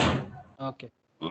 Now the liability side of the balance sheet में the liabilities of the balance sheet details out in the liabilities of the company. Within the liability there are 3 subsections. देखिए हाँ, shareholders fund, non current liabilities and current liabilities. मैं आपको दिखाता हूँ आपको क्या check करना है, ठीक है शंकर जी देख लीजिए। लाइबिलिटीज में आपको 3 चीजें चेक करना होता है, share fund, non current liabilities, current liabilities, ठीक है। अब नॉन करेंट मतलब बेसिकली फिक्स्ड एंड करेंट मतलब फिक्स मतलब लॉन्ग टर्म भी बोल सकते हैं आप, और फिक्स मतलब शॉर्ट करेंट मतलब शॉर्ट टर्म लाइबिलिटीज कंपनी का क्या है। अगेन जस्ट लुक 13-14 का देखेंगे, फिर 19-20 के चेंजेस देखेंगे। To understand share capital think about fictional company issuing a shares of a first time. Imagine company ABC, ठीक है, issues 1000 shares. with each shares having a face value of rupees 10 each. The shares capital in this case would be 10 into 1000 equals to 10,000. That is face value into number of shares. I think इसमें किसी को कोई दिक्कत नहीं है. इस share capital का मतलब तो हम लोग बेसिक में भी पढ़े थे. ये क्लियर है ना शंकर जी, ज्योति? इज दिस क्लियर ना? Face value into number of shares. अब आमरा राजा के केस में, in the case of Amaran Battery या Amara Raja, the share capital is 17.081 crore. Million को अगर आप करोड़ों में ट्रांसफर करो, as published in the balance sheet, and the face value is ₹1. I got the value from the NSE website. चलिए मैं NSE के साइड में आप लोगों को जाने के लिए भी बोलूँगा, अभी नहीं तो बाद में चाहिए, अभी कोई ज़रूरत नहीं है. NSE के साइड में जाके आप किसी भी कंपनी के, NSE एंड BSE दोनों में जा सकते हैं, पर NSE बहुत पॉपुलर होता है इस सब केस में. NSE के साइड में जाके आप इस तरह से कंपनी का डिटेल्स चेक कर सकते हैं. तो ये 13-14 का डेटा है, मैं आपको रिसेंट डेटा भी दिखाऊंगा. Just look. हाँ, आमरा राजा कुछ फंडामेंटल मैटर निकल के आएगा. सीरीज क्या है? इक्विटी. सिंबल आमरा राजा बैटरी, ये इसका नंबर है आइडेंटिफिकेशन का. मार्केट ट्रैकर 634.70 दाम चल रहा था. डेट कुछ पता चल रहा है यहाँ से कब का है? नहीं, डेट आई थिंक यहाँ पर पता नहीं चल रहा है. पता चल रहा है क्या? नहीं, ठीक है. 634.70 VWAP. ये VWAP का मतलब होता है, ये जो देख रहे हैं ना हम लोग, ऐसे तो फेस वैल्यू पे बात करेंगे, दैट इज 1. तो फेस वैल्यू कहाँ से मिलेगा? वो आपको NSE के साइड से ही मिल जाएगा. VWAP का मतलब होता है volume of weighted average price. मतलब ये जो 634.70 आप यहाँ पर देख पा रहे हो ना, ये तो कंपनी का उस पर्टिकुलर डे का प्राइस है. लेकिन ये VWAP मतलब volume of weighted average price, मतलब एवरेज क्या प्राइस कंपनी उस पर्टिकुलर डे में दिया है, दैट इज 633.86. मैं बाद में इस पर चर्चा फिर से करूंगा. ट्रेडेड वॉल्यूम देख सकते हैं, ट्रेडेड वैल्यू भी देख सकते हैं 660.58 लाख. फ्री फ्लोट मार्केट मतलब प्रोमोटर छोड़ के मार्केट में कितना शेयर फैला हुआ है, प्रोमोटर छोड़ के मार्केट में कितना वैल्यू का शेयर, 5230 करोड़ का शेयर मार्केट में फ्री है, जो सेल बाई के लिए अवेलेबल है, जो हम लोग एक्चुअली खरीदा और बाई करते हैं, मतलब बाई सेल का काम करते हैं मार्केट में. That is actually 52 week high में आप अगर देखें 674.95 12 सितंबर 2014 में उस दौरान में था, एंड लो में 288 गया था 1 अक्टूबर 13 में. चलिए मैं आपको रिसेंट में लेके आता हूँ, ये थोड़ा पुराना डेटा है. आमरा राजा, अच्छा आमरा राजा में, अच्छा एक चीज़ बता दो, NSE के साइड में जब भी आप जाएंगे ना, आपको अभी आजकल आप NSE साइट ओपन करेंगे ना, जस्ट www.nse, जस्ट NSE लिखने से ऐसे दिखा देगा आपको. NSE के साइट नॉर्मली आजकल ऐसा हो गया है. आई थिंक प्रिया अगर ट्रैक करते हो तो शायद पता होगा, अगर नहीं पता है तो देख लो. NSE के साइड में नॉर्मली जाओगे तो ये न्यू साइट ओपन होगा, लेकिन न्यू साइट में आपको डेटा थोड़ा अलग मिलेगा. ये जो डेटा मैं अभी शो कर रहा हूँ ना, ये एक्चुअली पुराना साइट का है, ठीक है. दिस इज लाइक ये जो डेटा आपको यहाँ दिख रहा है, इस तरह का जो चार्ट है, ये अभी भी अवेलेबल है, अभी भी आप चेक कर सकते हो. इसके लिए आपको यहाँ पर देख पा रहे हैं क्या? You are in the new website, access to the old, click here. Show हो रहा है? जानकारी के लिए बता रहा हूँ आप लोगों के. हेलो, कि ये बात समझ में आ रहा है सबको? हाँ सर. ओके. तो यहाँ पर आप NSE के ओल्ड साइट में, दिस इज मैं पहले से निकाला रखा था इसलिए सुविधा हुआ. आप क्लिक करेंगे तो आपको ये मिलेगा. फिर कंपनी यहाँ पर सर्च कीजिएगा और यहाँ पर इक्विटी बोल के, या देखिए इक्विटी क्या क्या सर्च कर सकते हैं. इक्विटी देख सकते हैं, इक्विटी डेरिवेटिव देख सकते हैं, करेंसी डेरिवेटिव चेक कर सकते हैं, कॉमोडिटी डेरिवेटिव चेक कर सकते हैं. बट हम लोग करेंटली सिर्फ इक्विटी सोच ले, बाद में डेरिवेटिव में जाएंगे. Equity derivative is another interesting area. Priya and Jyoti, I hope आप लोग थोड़ा बहुत जरूर जानते हो. प्रिया तो इक्विटी डेरिवेटिव में पैसा भी लगाते हैं, अच्छा खासा इनकम भी कर लेते हैं. फ्यूचर एंड ऑप्शंस भी बोलते हैं इसको, ठीक है, बाद में चर्चा होगा. It's another area. Okay, it's another area. लेकिन मैं फिलहाल इक्विटी में चर्चा कर रहा हूँ. देखिए ये करंट डेटा है. शंकर जी दिख रहा है कि नहीं दिख रहा है? हाँ दिख रहा है. ओके. करंट रेट देखिए, recent 896.15. Okay. Volume of weighted average price भी आप देख सकते हैं यहाँ पर 902.18, मतलब ये एवरेज प्राइस है उस पर्टिकुलर डे में. फेस वैल्यू एक ही है जो 2013-14 में था, वही है, चेंज नहीं किया कंपनी ने. चेंज कर सकता है, स्प्लिट वगैरह करता है ना कंपनी, शेयर को स्प्लिट करता है. आप लोगों को याद होगा, शेयर स्प्लिट करना, डिविडेंड डिक्लेयर करना, बोनस इशू करना, याद है, बेसिक में पढ़े थे, बेसिक्स ऑफ स्टॉक मार्केट में. वो स्प्लिट करने के टाइम पे फेस वैल्यू चेंज किया जा सकता है. ट्रेडेड वॉल्यूम जस्ट एक बार कंपेयर कीजिए, ट्रेडेड वॉल्यूम तब क्या था अब क्या है। ट्रेडेड वॉल्यूम 1,04,215 शेयर्स का, यहाँ पर देखिए 7,41,857 का। ट्रेडेड वैल्यू, अच्छा फ्री फ्लोट मार्केट देखिए, दैट इज मोस्ट इंपॉर्टेंट, वो तो ठीक है, फ्री फ्लोट मार्केट देखिए 7,534। ये ट्रेडेड वॉल्यूम क्या मतलब उस दिन का ट्रेडेड उस वॉल्यूम दिन है का, कैसे? हाँ मतलब हाँ लास्ट डे, मतलब जिस दिन लास्ट मार्केट में ये ओपन था उस दिन ये क्या हाँ, वॉल्यूम में ट्रेड किया था, मतलब कितना सारा लोग बाई और सेल किया था, दिस इज ट्रेडेड वॉल्यूम। और और उसका टोटल वैल्यू इन लैक्स में मतलब इतने का ट्रेडिंग हुआ है इतना का ट्रेडिंग, 669। हाँ टोटल इतना वैल्यू का 6692 का, ठीक है। और फ्री फ्लोट मार्केट कैपिटल जो है ये तो किसी पर्टिकुलर डे का नहीं है, कंपनी का मार्केट में कितना कैपिटल अभी फ्लो हो रहा है, ठीक है, दैट इज 7,534.88 करोड़ का। और हम लोग 13-14 का जो अभी पढ़ाई कर रहे हैं, मतलब कंपेरिजन के लिए आपको दिखा दे रहा हूँ, उस टाइम पे फ्री फ्लोट था 5230, मतलब करीब 2000 करोड़ में फ्री फ्लोट मार्केट का चेंजेस हुआ है, करीब 2000 करोड़ से। क्या हुआ ये फ्री फ्लोट मार्केट?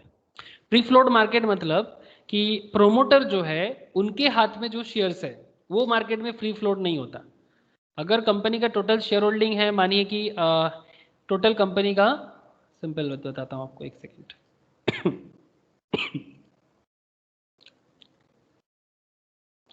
जैसे आप जस्ट मानिए कि कंपनी का 100 शेयर है, 100 शेयर है, ठीक है, 100 शेयर और फेस वैल्यू है 10 टका, ठीक है, 100 शेयर फेस वैल्यू है 10 टका, 100 शेयर फेस वैल्यू 10, तो टोटल हो गया 100। इसमें से अगर प्रोमोटर का होल्डिंग है 40%, तो 40 रुपीज़ मार्केट में नहीं है, 60% जो है वो मार्केट में फ्लो कर रहा है। अच्छा, वो फ्री फ्लोट कर रहा है मार्केट में। एग्जैक्टली, ठीक। समझ में आया सबको? दिस इज फ्री फ्लोट का ही मतलब होता है। तो इससे तो फिर वही मालूम चल जाएगा ना कितना शेयर होल्डर उसका कितना शेयर है, नहीं चलेगा ना ये फ्री पता फ्लोट करना, मार्केट। अच्छा, इससे नहीं चलेगा, ये मुश्किल है, हाँ। इससे पता करना मुश्किल है हम्म। कि किसके पास कितना है, ये नहीं पता कर सकते। टोटल मार्केट कैपिटल कितना फ्लो हो रहा है ये आप आइडिया लगा सकते हो। उसी कैपिटल को लोग बाई सेल करके कोई खरीद रहा है, कोई सेल कर रहा है, मार्केट में है, जिसको जब भी आप मार्केट में ऑर्डर जनरेट करते हो तो कोई सेल कर देता है, कोई बाई कर लेता है, ठीक है, तो एक्चुअली उसी कैपिटल का ही बाई सेलिंग चलता रहता है। 52 एक हाई में आप देख सकते हो, रिसेंट ट्रेंड में अगर देखा जाए तो, सॉरी ये तो पुराना डेटा है, रिसेंट ट्रेंड का देख लेते एक बार, काफ़ी इंटरेस्टिंग एक डेटा है यहाँ पर। अमेरन का ही अगर देख लें, चल रहा है इसी पे पढ़ाई तो फिर इसमें देख लेना चाहिए। 52 वीक लो 24 मार्च, मतलब इसी टाइम पे, कोविड के टाइम पे एक शेयर का वैल्यू आ गया था 348.55 पे। एक साल जस्ट क्रॉस किया है, 1025.55 हाईएस्ट था, फिर से थोड़ा लो हुआ है। आई थिंक हम लोग भी पढ़ाई करते वक्त जनवरी में शायद देखे थे 1025 के आसपास, याद है? हेलो, याद आ रहा है आप लोगों को? शायद हम हाँ लोग मैंने क्लास करते देखा वक्त था ये। देखे थे हम लोग, ठीक है। तो आई थिंक समझ में आ रहा है कि क्या केस चल रहा है। तो ये एक्चुअली समझ में कैसे आएगा कि कंपनी का कितना वैल्यूएशन है, तो शेयर कैपिटल कितना है, तो वही फेस वैल्यू वहाँ से पता चल जाता है एनएसई के साइड में जाके, ठीक है। जैसे यहाँ पर हम लोग देख सकते हैं अमर राजा के केस में कि टोटल कैपिटल 17.081 करोड़ है, बैलेंस शीट में बोला है, एंड दी फेस वैल्यू 1 है, तो फेस वैल्यू हम लोगों को वेबसाइट से ही मिल जाएगा कि किसका, इवन मनी कंट्रोल पे में मिलता है, ठीक है। तो I can use the face value and share capital value to calculate the number of shares outstanding. ठीक है, share capital equals to face value into number of shares. Therefore, number of shares equals to share capital by face value. Hence, in case of Amara Raja, that is 17.081 crore का जो है, that is simple divided by 1. अगर divided by 10 होता तो उस हिसाब से होता number of shares. अब ये तो आपका शेयर होल्डर्स फंड के बारे में आपको पता चल गया है। Now the next line is reserve and surplus. Next line जो है हमारा, that is reserve and surplus का लाइन। ये आपको क्या बताएगा? Reserve and surplus, reserve is usually money earmarked by the company for specific purpose. Surplus क्या होता है? Surplus is where the profit of the company reside. Basic बात है, सरप्लस मतलब कंपनी ने प्रॉफिट किया, एक्स्ट्रा है कंपनी के पास, एक्स्ट्रा मतलब क्या, बिजनेस में ही लगाना है। The reserves and surplus for Amara Raja stands for 1345.66 crore in this particular year, ठीक है, मतलब जिस पर्टिकुलर ईयर में हम लोग बात कर रहे हैं 13-14 में देख लेते हैं। 13,456.20 मिलियन, ओके, जिसको करोड़ों में ट्रांसफर किया गया यहाँ पर। तो हिसाब कुछ आया 1345.6 करोड़ का। And reserve and surplus have an associated note. Number 3 में हम लोग इसको देखेंगे, रिजर्व एंड सरप्लस का क्या हालत है। नोट है इसका, ठीक है, नोट तो है, ये देखिए। रिजर्व कितना तरह का हो सकता है ये भी आपको बताएंगे, वो बहुत इंपॉर्टेंट एरिया है कि रिजर्व में कंपनी की कितना है। जैसे आईटीसी जैसे कंपनी के पास बहुत रिजर्व रहता है तो डिविडेंड बहुत जोर शोर का देता है। आप लोग ये खबर जरूर होगा, मैंने डिस्कस भी करता था बेसिक में, फंडामेंटल कुछ डिस्कस करने के टाइम पे, कि आईटीसी के पास बिजनेस नहीं है बट उसके पास फंड बहुत है, तो वो डिविडेंड कहाँ से दे सकता है। अगर प्रॉफिट बहुत है तो रिजर्व में पैसा है तो वहाँ से दे सकता है। याद आ रहा है क्या? हाँ सर, एक्चुअली डेब्ट फ्री कंपनी है। हाँ, डेब्ट फ्री कंपनी है एंड दैट इज वाई उसका रिजर्व उसको काफ़ी काम में यूज़ कर सकते हैं। यहाँ पर आप देखिए capital reserve, capital reserve and surplus पे देखिए, capital reserve, security premium account, general reserve, ठीक है। मैं आपको बताता हूँ सिक्योरिटी प्रीमियम क्या है, मैं सब बताऊंगा। As per the last balance sheet 1817.27, तो उससे पहले था 1530। Transfer from surplus in the statement of PL 367.644, ठीक है, तो अल्टीमेटली ये हो गया आपका 2184.71। Surplus in the statement of PL as per the last balance sheet, profit for the year को ऐड कर दिया गया। Amount available for propose appropriations less appropriation transfer to general reserve, propose dividend, dividend tax and propose dividend 90, ultimately हुआ 10,959.62 million का। Total करके reserve and surplus आपका हो जाता है दिस एंड दिस 13,456.20 का। मैं आपको आगे बताता हूँ, डोंट वरी। क्या है कि क्या क्या हिसाब है। सबसे पहले तो आपको मैं पहले ये बताऊंगा कि ये जो अलग अलग रिजर्व आप यहाँ पर देख रहे हैं, कैपिटल रिजर्व, जनरल रिजर्व, ये क्या है, ये इसका तो पहले पता कर लीजिए, ठीक है, कि कंपनी अपना प्रॉफिट को कहाँ कहाँ डाल सकते हैं, ठीक है। तो अपना फंड को कहाँ कहाँ डाल सकते हैं इसको पहले देख लीजिए। Kinds of reserve, capital reserve usually for the long term project, mark for the long term project. अगर बिजनेस का कोई लॉन्ग टर्म मतलब ऑब्जेक्टिव है तो उसमें कैपिटल रिजर्व में पैसा रहेगा, मतलब उसमें जो पैसा रहेगा वो एक्चुअली बिजनेस का फ्यूचर ग्रोथ के लिए है। Clearly ARBL does not have much amount here. अगर आप देखें यहाँ पर, मतलब आप किस तरह से एनालाइज करेंगे, जस्ट लोग, हाँ, कंपनी का फ्यूचर कैसे सोचेंगे। कैपिटल रिजर्व में इसका ज़्यादा पैसा नहीं है, 0.01 मिलियन दिखाई दे रहा है ना सबको? हेलो, हाँ सर। अच्छा, अगर 1920 में देखें तो ये भी तो देखने वाला चीज़ है। 1920 में इसका रिजर्व में क्या है, कहाँ गया sir? Equity liability, other equity, share holders fund, borrowing,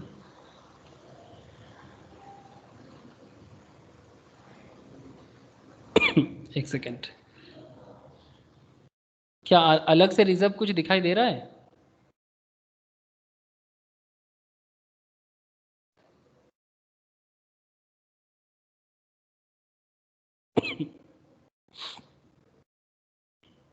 no sir, action नहीं दिया सर। ये कॉन्सोलिडेटेड में कुछ थोड़ा अलग किया हुआ है, ठीक है, मैं बाद में देखता हूँ, ठीक है। करंट सिचुएशंस क्या है ढूंढना पड़ेगा, थोड़ा मिल जाएगा। ये कॉन्सोलिडेटेड है, सिंगल में शायद मिल जाए। रिजर्व एंड सरप्लस जरूर कुछ ना कुछ होगा, उसको अदर इक्विटी के अंदर भी इंक्लूड कर सकते हैं, मैं बाद में बताता हूँ। फिलहाल इसको समझ लेते हैं। तो पॉइंट इज दैट कि ये जो अलग अलग जो कैपिटल रिजर्व का पैसा आपको फ्यूचर प्रोजेक्ट में डालने के लिए आपको रखना पड़ेगा। सिक्योरिटी प्रीमियम रिजर्व क्या होता है? This is where a premium over above the face value and par value of the share seats. ARBL has 31.18 crore under this reserve. ये सिक्योरिटी प्रीमियम एक्चुअली क्या होता है, जब कंपनी शेयर इशू करता है ना मार्केट में, इस बात को समझिएगा, जब कंपनी मार्केट में शेयर इशू करता है तो एक एक शेयर का दाम मार्केट में वो मतलब इस तरह का बात होता है। फेस वैल्यू कितना है इसका? फेस वैल्यू इसका 1 है, और मार्केट में अगर ये लिस्टेड हो रहा है 2 रुपीज़ में से फॉर एग्जांपल, या 10 रुपये में, तो बाकी अमाउंट क्या है? एक का शेयर अगर 10 टका में इन्वेस्ट मतलब लिस्टेड हो रहा है तो बाकी अमाउंट क्या है? 9 रुपीज़ क्या होगा?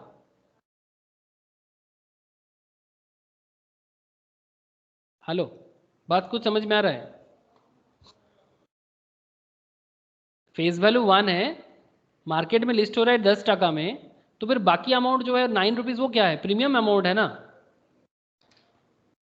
हाँ शंकर जी ये वाला बात कुछ समझ में आ रहा है? हाँ ठीक है। शेयर जब मार्केट में इशू होता है ना, वो दो कॉन्सेप्ट में होता है, या तो प्रीमियम वैल्यू में इशू हो सकता है या फिर डिस्काउंट में इशू हो सकता है। तो प्रीमियम में इशू हो तो फिर ज़्यादा दाम में इशू होता है, और वो जो प्रीमियम का वैल्यू है वो प्रीमियम का वैल्यू के लिए एक अलग रिजर्व बनाया जाता है और उसको सिक्योरिटी प्रीमियम रिजर्व अकाउंट कहा जाता है।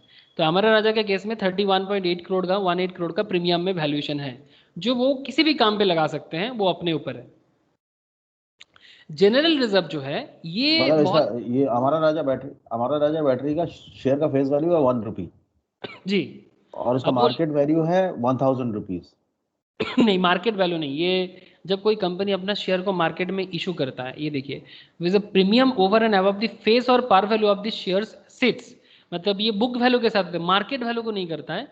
कंपनी अच्छा जब अपना शेयर को बुक वैल्यू में, तो मतलब जिस दाम पे वो इशू होता है ना मार्केट में, उसमें अगर 1 टका का शेयर अगर 500 टका में मार्केट में लिस्टेड हो रहा है तो 499 जो उसका है वो प्रीमियम हो गया।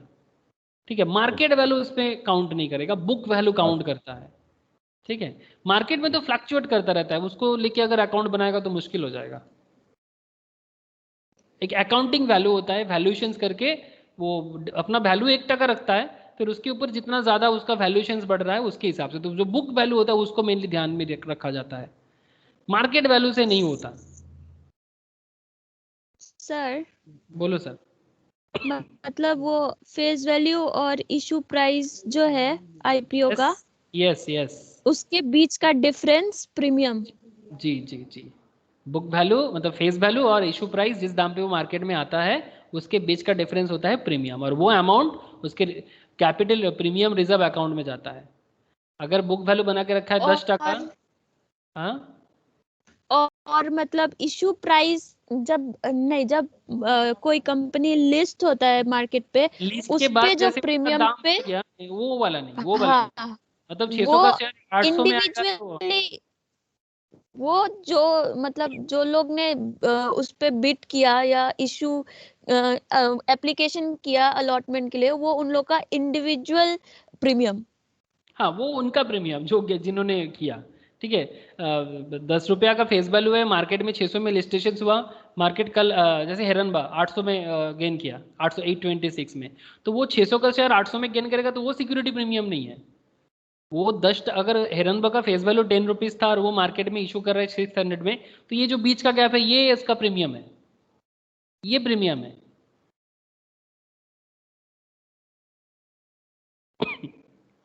समझ आ रहा है ना? हाँ एंड जनरल रिजर्व क्या होता है? This is where all the accumulated profit of the company which is not yet distributed to the share holder reside, मतलब जो पैसे एक्चुअली शेयर होल्डर को डिस्ट्रीब्यूट नहीं किया गया वो एक्चुअली इस अमाउंट यहाँ पर रखा जाता है। The company can use the money here as a buffer, buffer मतलब जरूरत में काम आएगा। ARBL has a 218.4 crore in general reserve. This is a very good condition actually. ठीक है, the next sections deals with the surplus as mentioned earlier. Surplus hold the profit made during the year. Couple of interesting things to note. मतलब मैं surplus में बाद में बात करता हूँ। सरप्लस का एरिया जो है, मैं चलो देखिए अभी बात कर लेता हूँ। सरप्लस, रिजर्व एंड सरप्लस दोनों है। तो जनरल रिजर्व में क्या होता है आपको समझ में आया ना, कि कंपनी की इमरजेंसी में वो फंड काम में आता है जो एक्चुअली शेयर होल्डर को एक्चुअली डिस्ट्रीब्यूट नहीं किया गया है अभी तक, तो वो पैसा काफ़ी इंटरेस्टिंग है, जो हमारे राजा के 13-14 के हिसाब से 218 करोड़ का दिख रहा है। और सरप्लस अमाउंट जो है that is as per the financial year 13 balance sheet of surplus is 829.8 crore. Okay, this is what is stated in the opening line under surplus. ठीक है, यहाँ पर surplus in the statement of profit and loss अगर आप देखें as per the last balance sheet 8298.199 million that is 829 crore. तो ये surplus actually कहाँ से आ गया? ठीक है, तो सरप्लस क्या है वही हम लोगों को अभी चर्चा करना है। तो current year financial 14 profit 367.4 crore is added to the previous year closing balance of surplus. Okay, मतलब ये जो आप यहाँ पर देख पा रहे हैं that is surplus in the statement of PL as per the last balance sheet, मतलब लास्ट ईयर के बैलेंस शीट से लाया गया, उसके साथ इस साल का प्रॉफिट को ऐड किया गया, profit of the year that is 367.4 crore का। एंड फिर अमाउंट अवेलेबल फॉर अप्रोप्रिएशन, मतलब जो लोगों को डिस्ट्रीब्यूट करना है, अप्रोप्रिएशन का मतलब होता है कि शेयर होल्डर के अंदर प्रॉफिट को डिस्ट्रीब्यूट किया जाता है, वो अमाउंट आपका हो गया 11,972 मिलियन का। एंड वहाँ से अगर इसी से एक्चुअली आपको जनरल रिजर्व में ट्रांसफ़र करना है तो जनरल रिजर्व में ट्रांसफ़र कीजिए, ठीक है। प्लीज़ पॉइंट को समझिए कि जो आपका अमाउंट है ये एक्चुअली लास्ट ईयर का अमाउंट है, ठीक है। ये लास्ट ईयर के बैलेंस शीट से लाया गया, ठीक है। ये जो अमाउंट आपको दिख रहा है यार, ये जो 367.44 आप यहाँ पर देख रहे हैं ना, ये देखिए transfer from surplus, this just look at this 367.44, ये आपका सरप्लस अमाउंट को ही जनरल रिजर्व में ट्रांसफ़र किया गया। तो ये दोनों अमाउंट सेम है। और ये जो आप देख रहे हैं ये लास्ट ईयर के बैलेंस शीट से आया है और profit for the year 367.4 crore का हुआ है, 4 मिलियन का हुआ है। और अभी जो अमाउंट है वो आपका अप्रोप्रिएशन मतलब डिस्ट्रीब्यूट करने के लिए बचा हुआ है, इससे आपको जनरल रिजर्व में ट्रांसफर करना है इसी अमाउंट से आपको डिविडेंड डिक्लेयर करना है तो इसी से डिस्ट्रीब्यूट करना है। अगर कुछ डिविडेंड टैक्स भी देना है प्रोपोज डिविडेंड का, वो भी आपको इसी अमाउंट से देना है।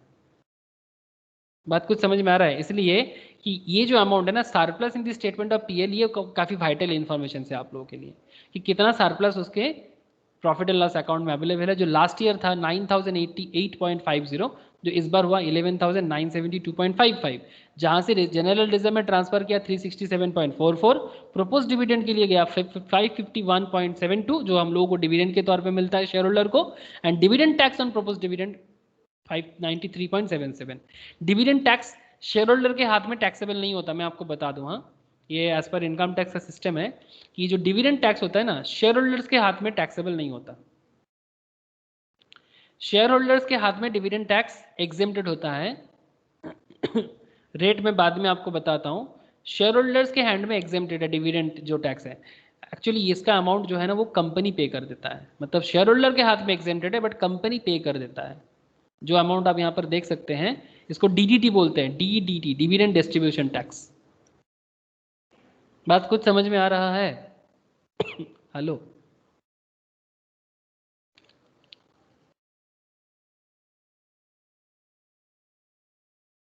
शंकर जी बोलिए। हाँ समझ आ रहा है। और ये देखिए ये वाला जो मैं कनेक्ट नहीं सोच रहा था मैं, ये वाला, ये जो लास्ट ईयर के बैलेंस शीट से आया ना दिस वन, यही एक्चुअली इधर आया है। Now the current year financial year 14 को अगर आप देखो, that is 367.4 crore is added to previous year closing balance of surplus. Notice how the bottom line of PL is interacting with the balance sheet. This highlights a very important fact. All the three financial statements are closely related. Notice how the previous year balance sheet number is added up to this year number. This highlights the fact that balance sheet is prepared on a flow basis, adding the carry forward numbers year on year. Please point to be noted. Balance sheet flow basis में बनता है तो हर साल जो भी addition and deletion होता है उसको ऐड करते हुए चलते हैं, कैरी फॉरवर्ड करके चलते हैं। Previous year balance plus the year's profit add up 1197.2 crore. The company can choose to apportion this money for this various purpose. मतलब ये जो कंपनी के पास सरप्लस अमाउंट है ना, previous year balance plus the profit at this year, ये amount company अपने हिसाब से अपोर्शन कर सकते हैं। The first thing company does it to transfer some money from the surplus to general reserve, जो कंपनी के इमरजेंसी में काम आ जाए, so that it will come handy for the future use. They have transferred 36.7 crore for this purpose, जो हम लोग already अभी देखे। After transferring to general reserve, they have distributed 55.1 crore for the dividend and 9.3 crore for the dividend distribution tax. After making necessary apportions, मतलब जिसको जितना कुछ देना है, जो apportionment करना है, कंपनी के पास 1095.9 करोड़ एज ए सरप्लस रहा है। ठीक है, ये जो सरप्लस है as closing balance, this as you may have guessed will be opening balance of the next year, that is financial year 15 में जाएगा। एंड उसके बाद टोटल रिजर्व एंड सरप्लस जो है उसका हिसाब कुछ ऐसा शो होगा आपको, जिसमें क्या क्या रहेगा, कैपिटल रिजर्व रहेगा, सिक्योरिटी प्रीमियम रिजर्व रहेगा एंड जनरल रिजर्व रहेगा and surplus for the year रहेगा। This stands of the 1345.6 crore for the financial year 14 against 1042.7 in the financial year 13। ये आप फिर से चेक कर सकते हो जो यहाँ पर अभी हम लोगों ने एनालाइज किया। जस्ट लुक एट दिस, ये रिजर्व एंड सरप्लस का एरिया आप देख लो, ये एरिया ना 13456, ये वाला अमाउंट हम लोगों ने अभी देखे कहाँ चला गया, ये 1345.6 एंड 1042 जो लास्ट ईयर था, मतलब जो 1042.5 जो बता रहा है वो मिलियन में है, ये करोड़ में है। ठीक है, वो एक्चुअली कंपनी कभी कभी मिलियन में भी अपना बैलेंस शीट वगैरह को डील कर लेते हैं। और the total share holders fund is a sum of share holder and the reserve and surplus. तो फिर ultimately total share holder fund क्या हो गया, sum of share capital and reserve and surplus. Since this amount on the liability side of the balance sheet represent the money belonging to shareholder, this is called shareholders fund. I hope इस shareholder fund क्या है ये आप लोगों को ज़रूर समझ में आया, और shareholder fund में reserve and surplus का क्या काम है ये भी समझ में आया। आया कि नहीं आया ये बताइएगा। हाँ सर। शंकर जी बोलिए। रिजर्व एंड सरप्लस में जो 3 तरह का रिजर्व है, सरप्लस का क्या काम है, सरप्लस से ही कंपनी डिविडेंड देता है, सरप्लस से ही कंपनी मतलब जो ये ऐड ऑन होते चलता है कि इस बार का सरप्लस नेक्स्ट ईयर में चला जाएगा, फिर नेक्स्ट ईयर में चला जाएगा, फिर प्रॉफिट करंट ईयर का ऐड होगा, फिर वहीं से डिविडेंड डिस्ट्रीब्यूट करेगा। ये एक प्रोसेस है। जनरल रिजर्व में जाएगा और कुछ डिविडेंड डिस्ट्रीब्यूशन टैक्स में जाएगा, इस तरह से कंपनी यूज़ करता है। तो ये जो इक्विटी लाइबिलिटी का ये हम लोगों का फर्स्ट हेड था, ठीक है। इक्विटी एंड लाइबिलिटीज़ का फर्स्ट हेड था, that is shareholder fund. Next head is non-current liability and current liability. So very simple area. अगर इसको देखा जाए तो कंपनी का जो लोन का एरिया है, non current means long term borrowing last year 773.13 था, इस साल 759.47 है। अगर रिसेंट का भी देख लिया जाए मिल जाएगा आई थिंक इसका नॉन करेंट लायबिलिटी, ये देखिए सॉरी नॉन करेंट लायबिलिटीज़ में total non current liabilities, current liabilities, non current liabilities में यहाँ पर शो कर रहा है ये financial liability borrowing total 243.0 crore का 243.04 करोड़ का लायबिलिटी कंसोलिडेटेड में दिख रहा है, ठीक है। और उस टाइम पे कंपनी का सिचुएशंस क्या था, 1430.37 मिलियन का, ठीक है, 1430.37 मिलियन का, और ये 1344.63 लास्ट ईयर में था। और करेंट का क्या हालत है, कुछ 6337.03 और ये लास्ट ईयर में था 5761.93, ठीक है। वो 1920 आप आराम से घर में बैठ के देखिएगा। लेकिन पॉइंट क्या है, व्हाट इज द पॉइंट, ये लाइबिलिटी से हम क्या सीख सकते हैं। Non-current is the long-term obligations which the company intends to settle or pay off not within 365 days or 12 months of the balance sheet date. These obligations stay on the books for the few years. Non-current liabilities are generally settled after 12 months after the operating reporting period. ये मैंने आपको पहले ही बोल के रखा था कि non-current मतलब 12 महीने के बाद होगा। आफ्टर 12 मंथ्स के बाद हम लोग उसका जो भी ऑब्लिगेशन है पे करेंगे, ठीक है। अब लॉन्ग टर्म बोरोइंग में भी काफ़ी सारा कुछ पॉइंट्स है, ठीक है। जैसे इसमें ये कुछ इंटरेस्टिंग एरिया है, एक काम करते हैं long term borrowing and current borrowing जो है ना इसको नेक्स्ट क्लास में ही चर्चा करते हैं, ठीक है। करेंट एंड लॉन्ग टर्म को नेक्स्ट क्लास में ही चर्चा करते हैं, तो फिर ये बैलेंस शीट का जो फर्स्ट पार्ट है ये हो जाएगा, ठीक है। नेक्स्ट दिन हो जाएगा ये वाला एरिया, बस इतना सही है, ज़्यादा नहीं, ठीक है। करेंट एंड नॉन करेंट को नेक्स्ट क्लास में ही चर्चा करते हैं, ठीक है, हाँ सर ठीक है। ठीक है। तो बाकी जितना हुआ है एक बार ज़रूर आप लोग चेक कीजिए, और 1920 का अगर स्टैंड अलोन मिल जाए ना वो वाला डेटा लेके आप कीजिए, वो एनुअल रिपोर्ट में मिल जाएगा। ये मेरे कंसोलिडेटेड में थोड़ा डेटा में इधर उधर है, लेकिन आप चेक कीजिए मिल जाएगा, ठीक है। Okay okay, good night. Okay good night. Good night sir. Okay Jyoti, okay Priya, चलो बाय।